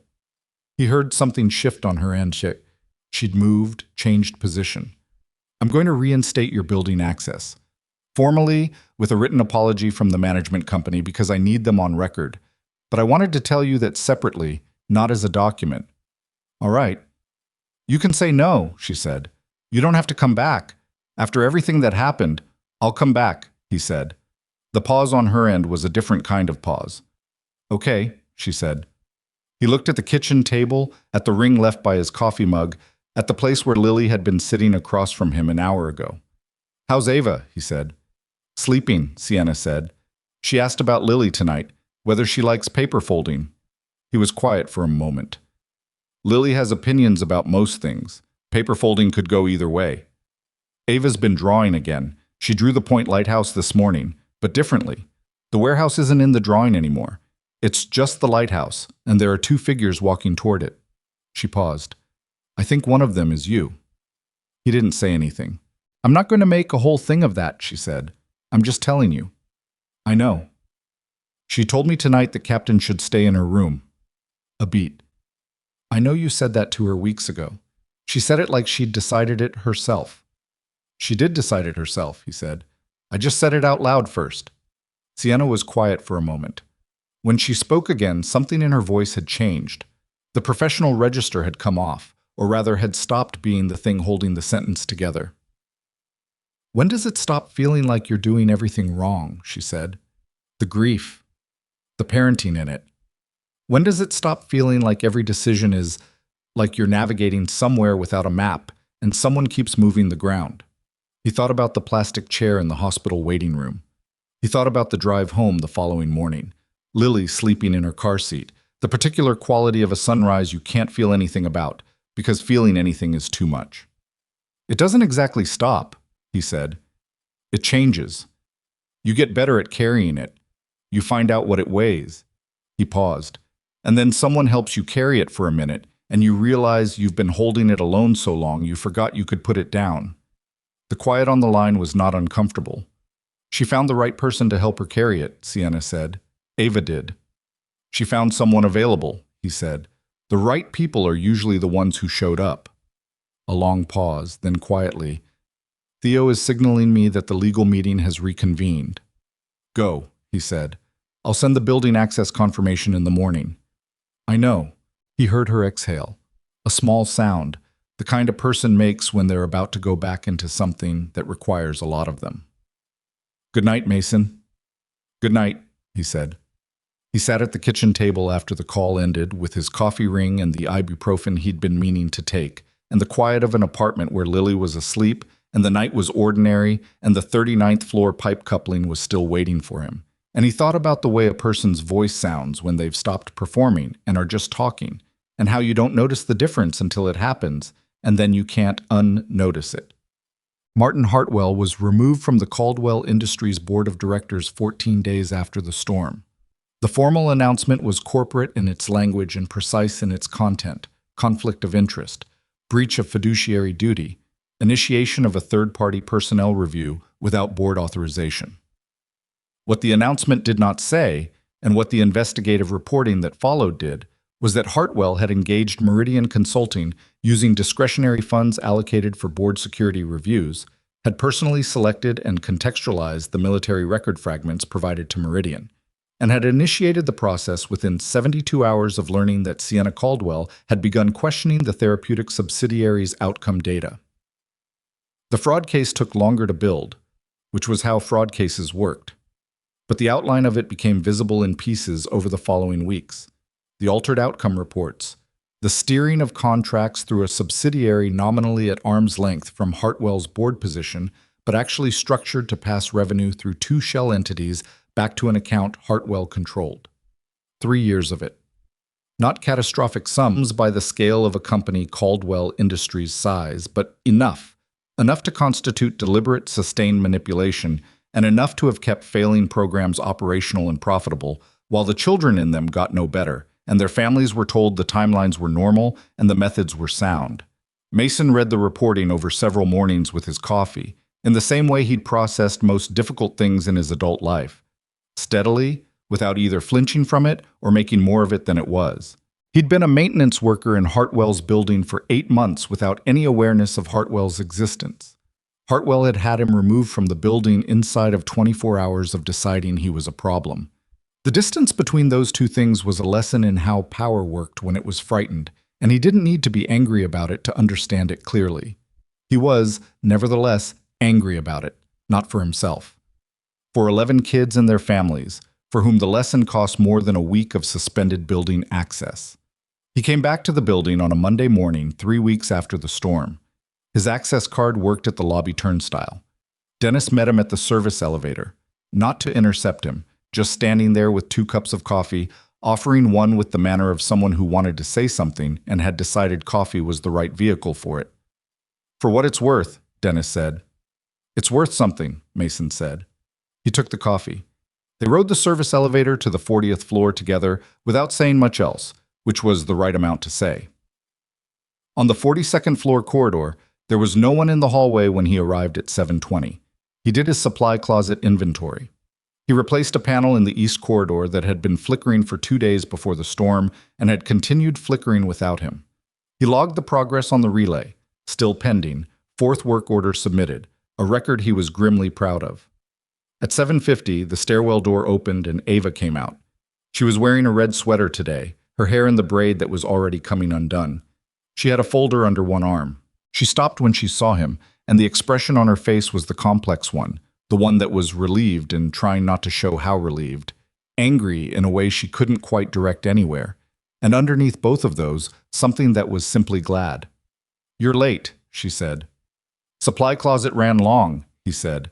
She walked over and sat down in her spot against the wall, setting the folder across her knees. "I drew something," she said. "I heard."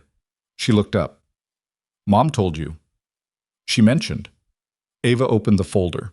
She looked at the drawing for a moment before handing it over, in the manner of someone who has decided to share a thing but wants to look at it one more time first. He took it. It was the Pelham Point Lighthouse, drawn in pencil and colored in crayon with the careful attention she brought to everything. She'd gotten the red stripes right. The water was dark. She'd layered blue and gray until the effect was something close to the actual harbor on a heavy day. 2 figures walked along the point road toward the lighthouse. Small, roughly drawn, but clearly 2 people, one taller and one smaller. In the foreground, she'd drawn a 3rd thing. It took him a moment to identify it, a paper boat floating on the water, perfect hull, tight bow fold. He looked at it for a moment. "It's good," he said. "I know," she said. He handed it back. She looked at it, then put it back in the folder. "I want to go back," she said, "to the lighthouse. Not the warehouse, just the lighthouse." "Yeah," he said, "that's worth doing." "When?" He thought about the pipe coupling on 39. He thought about the 4th relay work order. He thought about a 9-year-old who had opinions about spoons and a 7-year-old who had opinions about paper boats and about the particular arithmetic of deciding what required you and what could wait. "Weekend," he said. "I'll ask your mom." Ava nodded. This was satisfactory. She took her paper from the folder, a fresh sheet, and started working on a fold. He went back to his morning round. The building breathed around them. The elevator on 42 clunked and wheezed.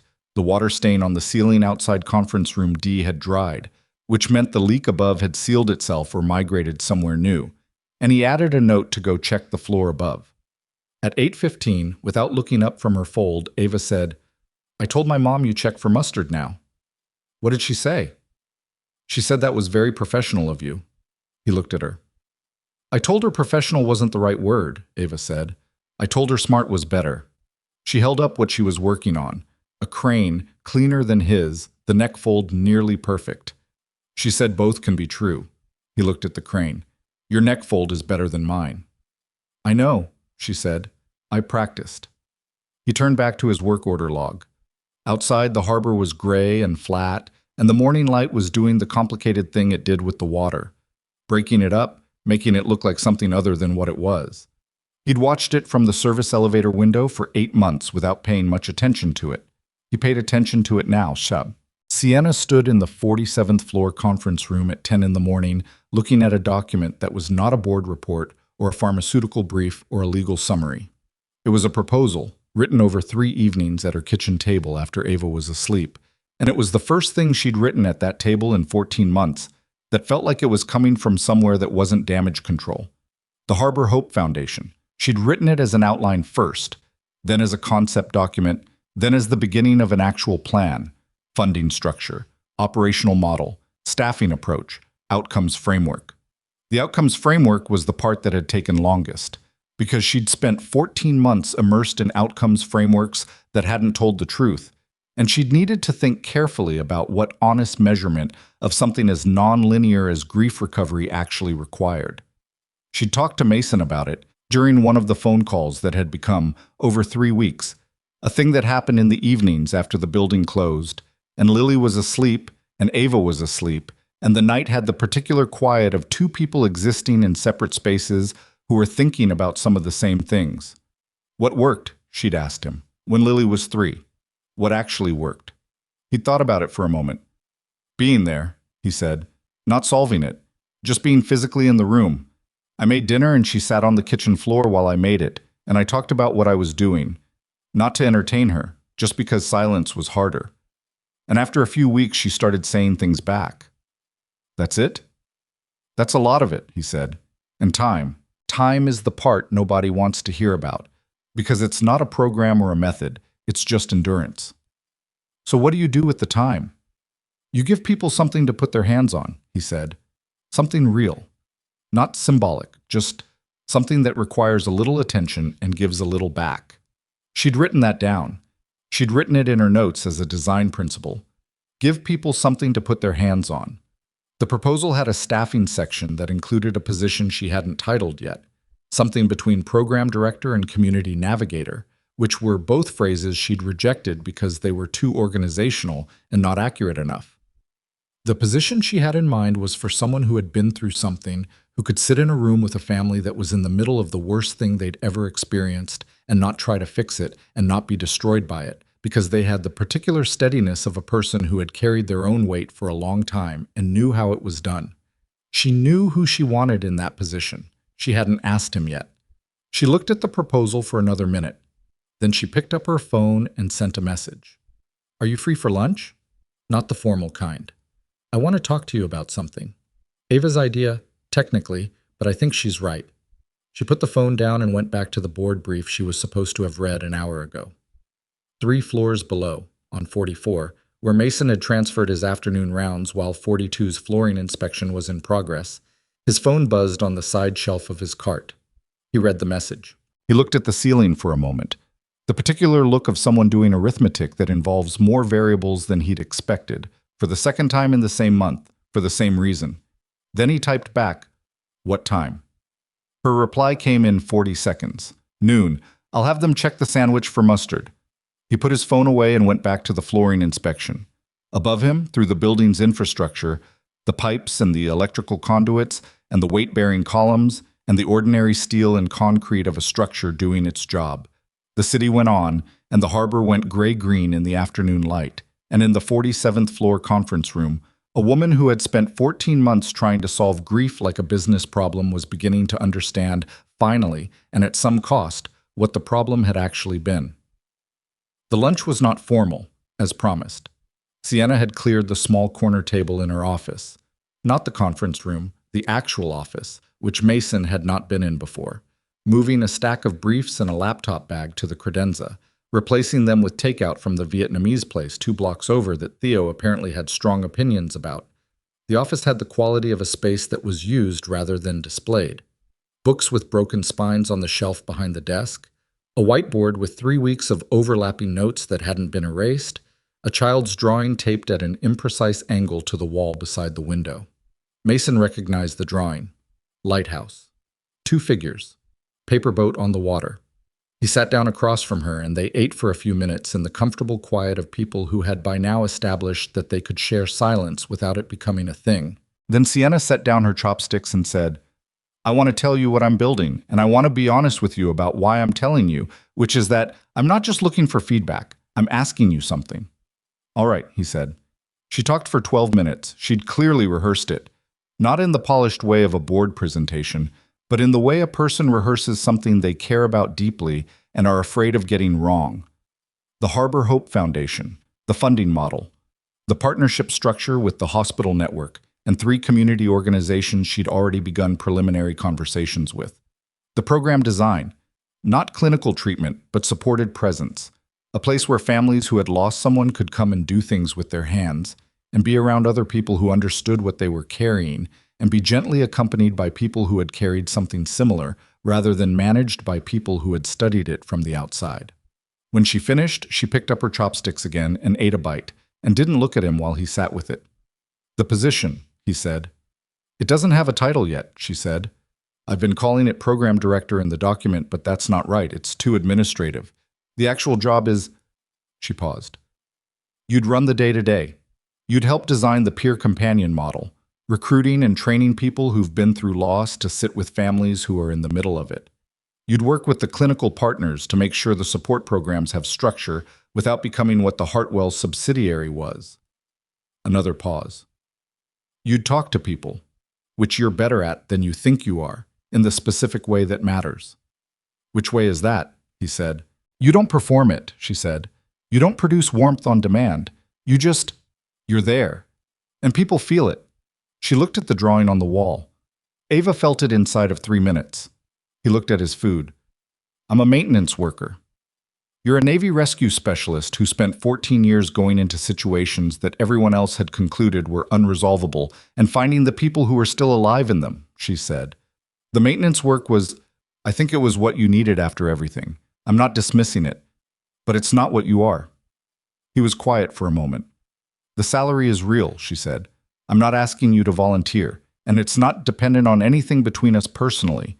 This is a separate thing. I need you to know that." He looked at her when she said that. She was looking back steadily, with the directness that was her natural mode and that he'd stopped finding startling around week 3. "I know," he said. "I don't want you to say yes because of Ava either," she said, "or because of—" She gestured, a small motion that encompassed the office and the building and whatever the last month had been. "I want you to say yes because you want to do this work." He thought about the 11 children. He thought about Paulson's coffee break, and the board meeting and the families who had been paying for falsified outcomes. He thought about Ava on the warehouse floor holding a destroyed paper boat, and Lily asking why he ate lunch alone in maintenance corridors, and Claire, and the 3 surgeries, and the plastic chair in the hospital waiting room at 2 in the morning, and every version of sitting in a room with someone who needed you to not leave. "What's the timeline?" he said. "Incorporation is filed. First funding tranche is committed. Personal funds. I'm not waiting on external donors to start. We could be operational in 6 months if we move." She paused. "I've also identified a building, Harbor District. Ground floor, good natural light, near the water." Which was Ava's input, actually. She said it should be near the water. "Of course she did," he said. "She also said it should have a room with a big table for making things." Sienna looked at her food. "I told her that was a good idea. She said she knew." He was quiet for another moment. The city outside the window was doing its Tuesday thing, traffic and harbor light and the ordinary architecture of a life that had rearranged itself into something he hadn't planned. "Yes," he said. Sienna looked up.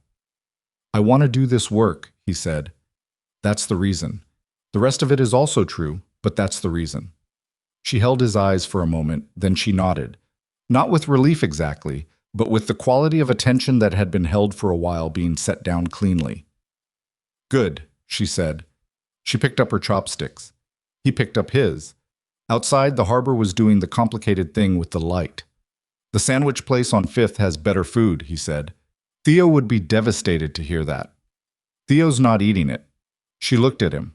She was doing the thing she did when something struck her as genuinely funny, the fraction of a second before the expression arrived, when you could see it coming. I'll pass along the feedback diplomatically. That's very professional of you, he said. She laughed. The real kind. The weekend trip to the Pelham Point Lighthouse happened on a Saturday in late October, 5 weeks after the storm. The condemned warehouse had been fully demolished by the city by then. The collapse had accelerated a structural review that had been pending for 2 years, and the point itself looked different without it, cleaner. The lighthouse stood at the end of the road with nothing beside it but the water and the sky, which was the blue-gray of an autumn day doing its best. Mason drove, Sienna sat in the passenger seat. Lily and Ava were in the back, and the social situation of their first meeting, which Mason had privately anticipated with something close to logistical concern, had resolved itself within approximately 7 minutes of introduction in the building lobby through a mechanism he hadn't predicted. Lily had asked Ava if she knew how to fold a jumping frog, and Ava had said no, but she could do a crane, and Lily had said she could do a frog but not a crane, and they had spent the next 4 minutes in a mutual skills assessment that was conducted with the seriousness of a professional evaluation and had resulted in a collaborative arrangement, the terms of which Mason did not fully understand, but which seemed to involve teaching each other in exchange for something about the spoon-fork debate that Lily was apparently willing to present to a new audience. By the time they reached the harbor district, they were sitting close together in the back seat, working on paper from a notebook Lily had brought for exactly this purpose, with the focused companionship of people who have identified a shared interest and are efficiently developing it. Sienna had watched this in the passenger seat mirror for about 3 minutes, and then looked at Mason with an expression he'd learned to read as something being noted for later, in the way she noted things that were important to her. The lighthouse road was narrow, and the October wind came off the harbor in steady cold intervals, and when they got out of the truck, the girls immediately moved toward the water's edge together, Lily talking and Ava listening and responding in the rhythm they'd established in the back seat. Mason and Sienna stood near the truck and watched them. "She hasn't been back since the storm," Sienna said. "She asked twice, and I kept saying soon." "What changed?" he said. "I stopped being afraid of what it meant for her to want to come back," she said. "I kept thinking, she almost died here. Every time she said she wanted to come, I heard that first. But she wasn't saying she wanted to go back to the thing that was dangerous. She was saying she wanted to go back to her dad." He looked at the water. "He loved lighthouses," Sienna said. "I know I told you that, but specifically, he had this theory that lighthouses were the most honest architecture ever built. He said every other building pretends to be about the people inside it, but a lighthouse is just openly, completely about the light. The whole structure exists to say, here, look here, don't go into the dark." She paused. "I was an aerospace engineer who thought about lighthouses like a poet, that was Daniel." Mason didn't say anything. She wasn't asking him to. "I couldn't talk about him for a long time," she said. "After he died, not because I didn't want to, because every time I started to, I felt like the ground was going to go." She looked at the girls, who had crouched at the water's edge and were doing something with paper.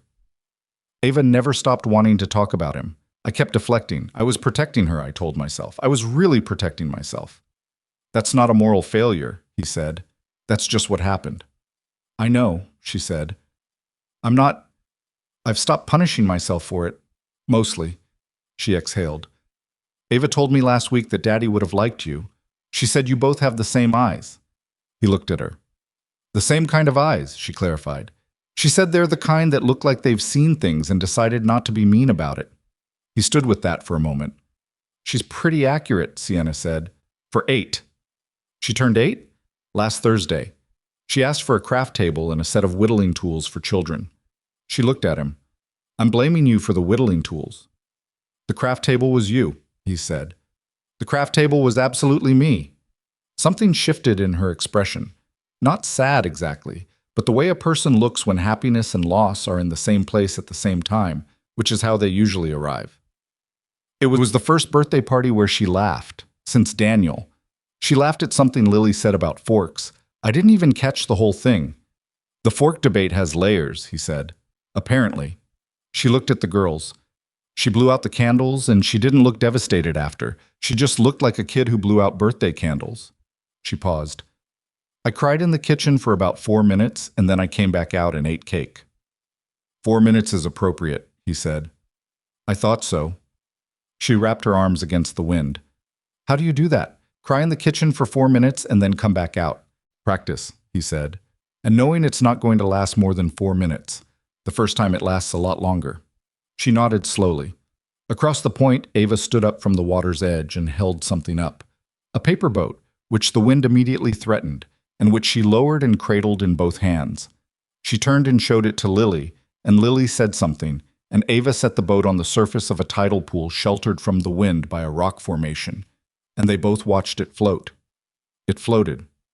Sienna made a small sound, not quite a word, just the sound of a specific thing arriving. Mason looked at the boat in the tidal pool, holding its shape, the hull staying true. He thought about a girl on a corridor floor with a paper boat that would fall apart on water. He thought about all 17 practice attempts before the one that worked. He thought about the difference between a fold that gives way and a fold that holds, and how you can't always tell which one you have until you put it in the water. He thought about Claire and about the way grief doesn't leave but does change, the way a landscape changes after a long winter, not back to what it was, but into something that has absorbed the cold and grown differently because of it. He'd stopped expecting to be the person he was before. He'd become someone he hadn't planned on being, who was better in some ways and permanently altered in others, and that had taken years to make peace with. And the peace was not complete, but it was real. He thought about Lily, who had grown up alongside his loss, and had become, without either of them intending it, the most fearless person he knew. Not because she didn't know what it meant to lose something, but because she'd watched her father carry his and keep going, and had absorbed from that the information that carrying was possible. He thought about the fact that information passed between people in ways that weren't always visible. That a father eating lunch in a maintenance corridor could teach a 3-year-old something about endurance without either of them knowing a lesson was happening. That a maintenance worker saying 4 words about a paper boat could open a corridor that 14 months of professional care had not found. None of it was a system. None of it was replicable in the clean way that a program could be replicated. That was the part that had been hardest to articulate to Sienna when she was designing the Harbor Hope model. Not because she wasn't intelligent enough to understand it, but because she was intelligent enough to want to structure it, and the thing resisted structure. The peer companions they'd been recruiting over the past 2 months were people who understood this intuitively. A man who had lost his son and now sat with other fathers because he remembered what it felt like when no one sat with him. A woman who had been through her husband's death and relearned slowly how to cook for herself, and who now taught cooking classes at the community center. Not because cooking was therapeutic in any clinical sense, but because putting your hands on something real was where the rest of you could start. You couldn't manufacture the thing that worked. You could only create conditions where it might happen, and then be patient, and then be there. He'd tried to explain this to Sienna one evening on the phone, approximately 3 weeks after she'd offered him the position, and he'd accepted it, when she'd been going back and forth on the outcomes framework for the 4th time. You can measure attendance, he'd said. You can measure whether people came back. You can measure whether they said it helped over time, honestly. But you can't measure the moment something shifts, because it doesn't happen on a schedule, and the person it happens to usually can't tell you exactly when. The donors are going to want metrics, she said. Then give them the honest ones, he said. Attendance, return rate, self-reported well-being at 3 months and 6 months and a year. And tell them that the most important thing that happens in these rooms won't show up in the data until 2 years from now, when someone who sat in one of those rooms sits with someone else and passes on the thing they learned. A long pause, then, that's going in the proposal. You're going to credit me. I'm going to say, as one program advisor noted. That's how it works, he said. It's how everything works, she said. Someone says the true thing and someone else writes it down, and the person who wrote it down gets the meeting. Are you complaining about that? A little, she said. Yes. He'd smiled at the kitchen table in the dark. He'd heard her smile too, 3 floors of building and a phone line away, which was a thing you could hear when you'd been paying attention to someone's voice long enough. The Harbor Hope Foundation opened its first center on a Tuesday in early March. The building was ground floor, Harbor District, good natural light. The front room had large windows that looked toward the water. There was a craft table, long, wooden, deliberately sturdy, in the room off the main hall, with shelves of materials along one wall: paper, paint, basic woodworking tools in a locked case, accessible under supervision, yarn, clay, the kind of open-ended inventory that said you can make something here without specifying what. On the craft table's surface, someone had set out a row of small wooden animals, rough carved, uneven, one ear slightly larger than the other on the bear. Ava had arranged them. She'd asked if she could the week before opening, when she and Lily had come with Mason to help set up, and Mason had said yes, and she'd spent 20 minutes getting them in the right order, which order was known only to her, but which she was clearly certain about. The opening wasn't a formal event. Sienna had made that decision early and held to it against some external pressure. No ribbon cutting, no cameras, no speeches. The people who came on the first Tuesday were families, referred through the hospital network, and the community organizations, who had been told there was a place they could come and not be managed. They arrived in the careful way of people who have been disappointed before and are not committing to hope yet. Mason was there when they arrived. He was not at a podium. He was at the craft table, with paper in his hands, doing nothing in particular with it. The first person who sat down near him was a man about 50, large hands, construction worker's posture, who had lost his wife 4 months ago and whose adult daughter had referred him because he'd stopped speaking at any length to anyone and she was frightened. He sat down at the craft table and looked at the paper and the wooden animals and said nothing. Mason didn't say anything either. He folded his paper into the approximate shape of a frog. He set it on the table. The man looked at it. "That's supposed to be a frog," Mason said. "Doesn't look much like a frog," the man said. "It jumps, though." Mason flicked the back edge. The frog jumped 2 inches and landed on its side. "More or less." The man looked at the frog. Then he looked at the paper in front of him. "How do you do that?" he said. Mason showed him. Mutt. By June, the center had 47 regular participants and a waiting list. The Peer Companion program had 8 active companions, 3 of them recruited through the hospital network, 2 through community referrals, 2 who had heard about the program and walked in on their own, and 1 who was a former Navy medic named Sue Hoo Mason had called on a Tuesday evening without entirely planning to, saying, "I'm doing something, I think you should be part of it," and who had said without asking many questions, "When do you start?" and whose abbreviated origami crane fold was now taught in the craft room every Wednesday afternoon. Hartwell's fraud case had moved to trial. It would take another 6 months to resolve. Sienna had appeared as a witness at the preliminary hearing and had been, by all accounts, precise and implacable, and had required no coaching on what honesty under pressure looked like. The families from the therapeutic subsidiary programs had been contacted individually. Restitution was in progress. It was imperfect restitution. Money and apology couldn't undo 3 years. But it was real, and Sienna was doing it in public, which cost something, and the cost was appropriate. Mason had his office at the foundation, which was a generous word for a room with a desk and a window and a shelf where he kept his work order logs from 8 months at Caldwell Tower, which he'd kept for reasons he hadn't examined closely. The room smelled like the wood shavings from the craft room 2 doors down. He worked reasonable hours and went home to Lily, and occasionally burned dinner in new and creative ways, and was gently mocked for this by a 9-year-old who had developed, somewhere in the past months, the additional opinion that scrambled eggs were more forgiving than omelets, and her father should stop attempting omelets. He agreed. He continued attempting omelets. On a Friday in late June, Sienna came to the foundation after her Caldwell Industries board meeting. The new board, reconstituted, the therapeutic subsidiary dissolved, and its successor program built into the Harbor Hope Partnership instead. And she came in the way she'd started coming in on Friday evenings, without a specific reason, which was its own kind of reason. She stopped in the craft room doorway. Ava and Lily were at the long table, working on something collaborative that appeared to involve paper and watercolor and a level of creative disagreement that was being managed through negotiation.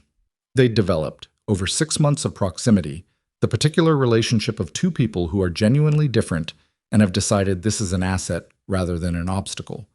Lily's forward momentum moderated by Ava's precision, Ava's tendency to overthink disrupted by Lily's commitment to just trying the thing and seeing what happened.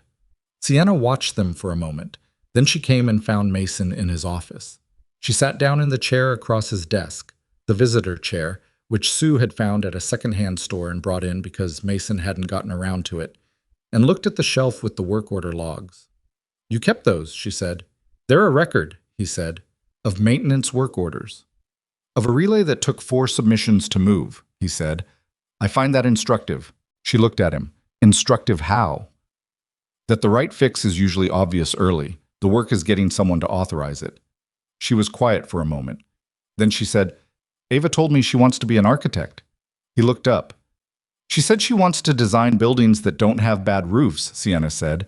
She was specific about the roofs. "That's a sound professional focus," he said. "She also said she wants the buildings to have maintenance corridors with good light." Sienna looked at the window. "Because sometimes people need to eat lunch somewhere quiet." He looked at her. She was looking at the window, and the light from outside was doing the thing it did in the late afternoon, going gold and horizontal, the kind of light that made ordinary rooms look like somewhere a painting might happen. "I want to ask you something," she said, still looking at the window. "And I want to ask it directly because I've been not asking it for about 3 months, and that's long enough." He waited. She looked at him.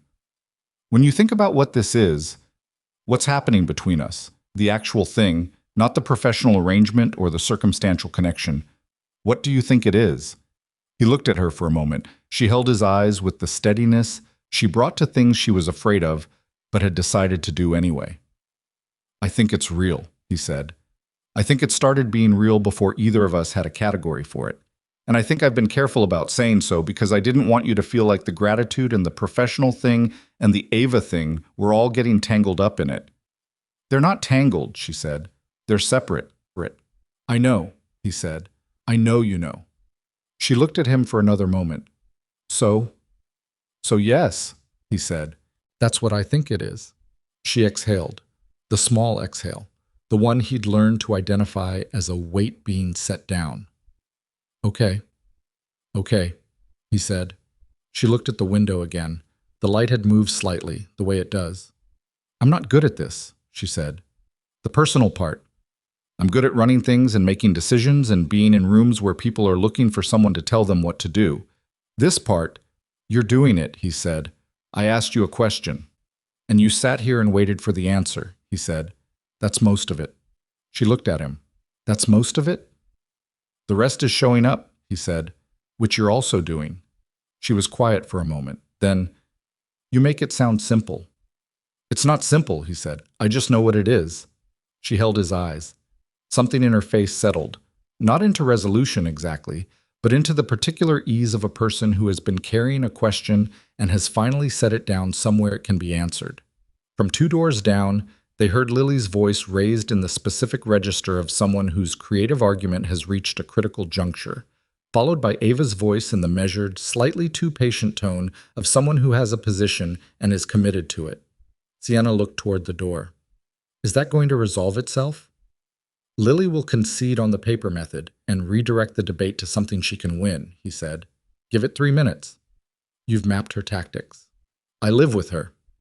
2 minutes and 40 seconds later, they heard Lily announce a new theory about the relative merits of watercolor versus gouache, and Ava's voice shifting to the engaged register of someone encountering a genuinely new question. Sienna looked at him. 240, he said. "She's getting faster." She shook her head, and then she laughed. The real kind, the one that arrived before she could consider whether it was appropriate. The kind that meant something was actually funny, and she wasn't performing anything at all. He watched her laugh and thought about what it had taken to get here. Not the dramatic parts.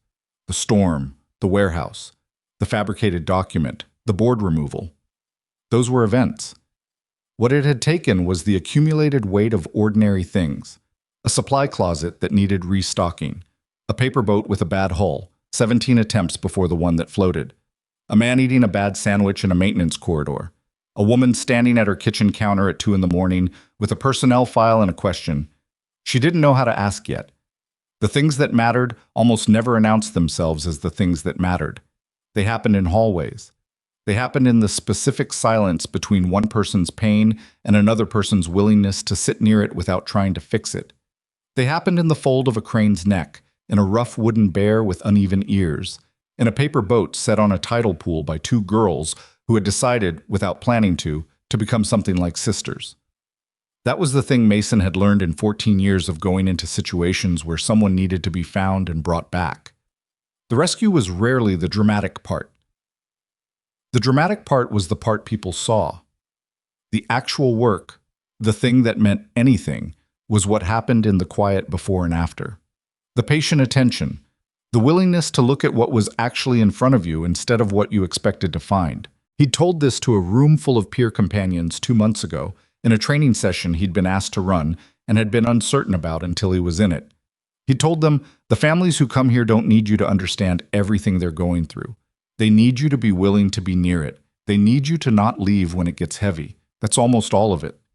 One of the companions, a quiet woman named Ruth, who had lost her daughter 3 years ago and who had the particular stillness of someone who has made it through something and carries the knowledge of that in her body, had said afterward, "How did you learn that?" He'd thought about it. He'd thought about a maintenance corridor and a paper crane and a small girl who had stopped talking to the world and started talking to him about boat hulls. "Someone showed me," he said, without meaning to. The autumn afternoon when Mason finally stood outside the newest Harbor Hope Center, the second location, opened in the North Harbor District on a bright October Saturday, was not the climax of anything. That was the thing about real life that stories usually got wrong. The days that felt like endings were usually just days. The sun was doing what October sun did in the harbor city, coming in low and generous, making the water look like something worth looking at. He stood on the sidewalk outside the building with Sienna beside him, Ava and Lily 10 feet ahead of them, already in a conversation that had apparently started in the car and hadn't paused for the minor interruption of arriving somewhere. Children from the inaugural family program were in the small courtyard adjacent to the building. 7 of them, ranging from 5 to 11, running a game whose rules Mason could not determine from observation, but which seemed to involve a lot of movement and periodic disputes resolved through what appeared to be a democratic process. 2 peer companions sat on a bench at the courtyard's edge, available without being intrusive. A woman Mason recognized, one of the families from the hospital referral program, who had been coming to the first center for 4 months, stood near the courtyard gate watching her son, who was one of the children running the incomprehensible game. She noticed Mason and nodded. He nodded back. That was it. That was the interaction. She turned back to watching her son, and he turned back to the afternoon. Sienna said quietly beside him, "That's the part the donors don't see." "What part?" "The nod," she said. "The fact that she knows someone is here and she doesn't have to explain it." He looked at the courtyard. "Ava was that woman," Sienna said. "For 14 months, she needed someone to be somewhere she was without needing something from her." "So did you," he said. She was quiet for a moment. "Yeah," she said. "So did I." Ava had turned around and was looking at them from 10 feet ahead with the expression she used when adults were having a slow conversation and she had somewhere to be. "Are you two going to stand there?" she said. "Yes," Mason said. "For how long?" "Little while longer." Ava considered this, assessed the quality of his answer, and turned back to Lily. They resumed their conversation and continued toward the courtyard. Sienna looked at him. "She's not wrong that we're just standing here.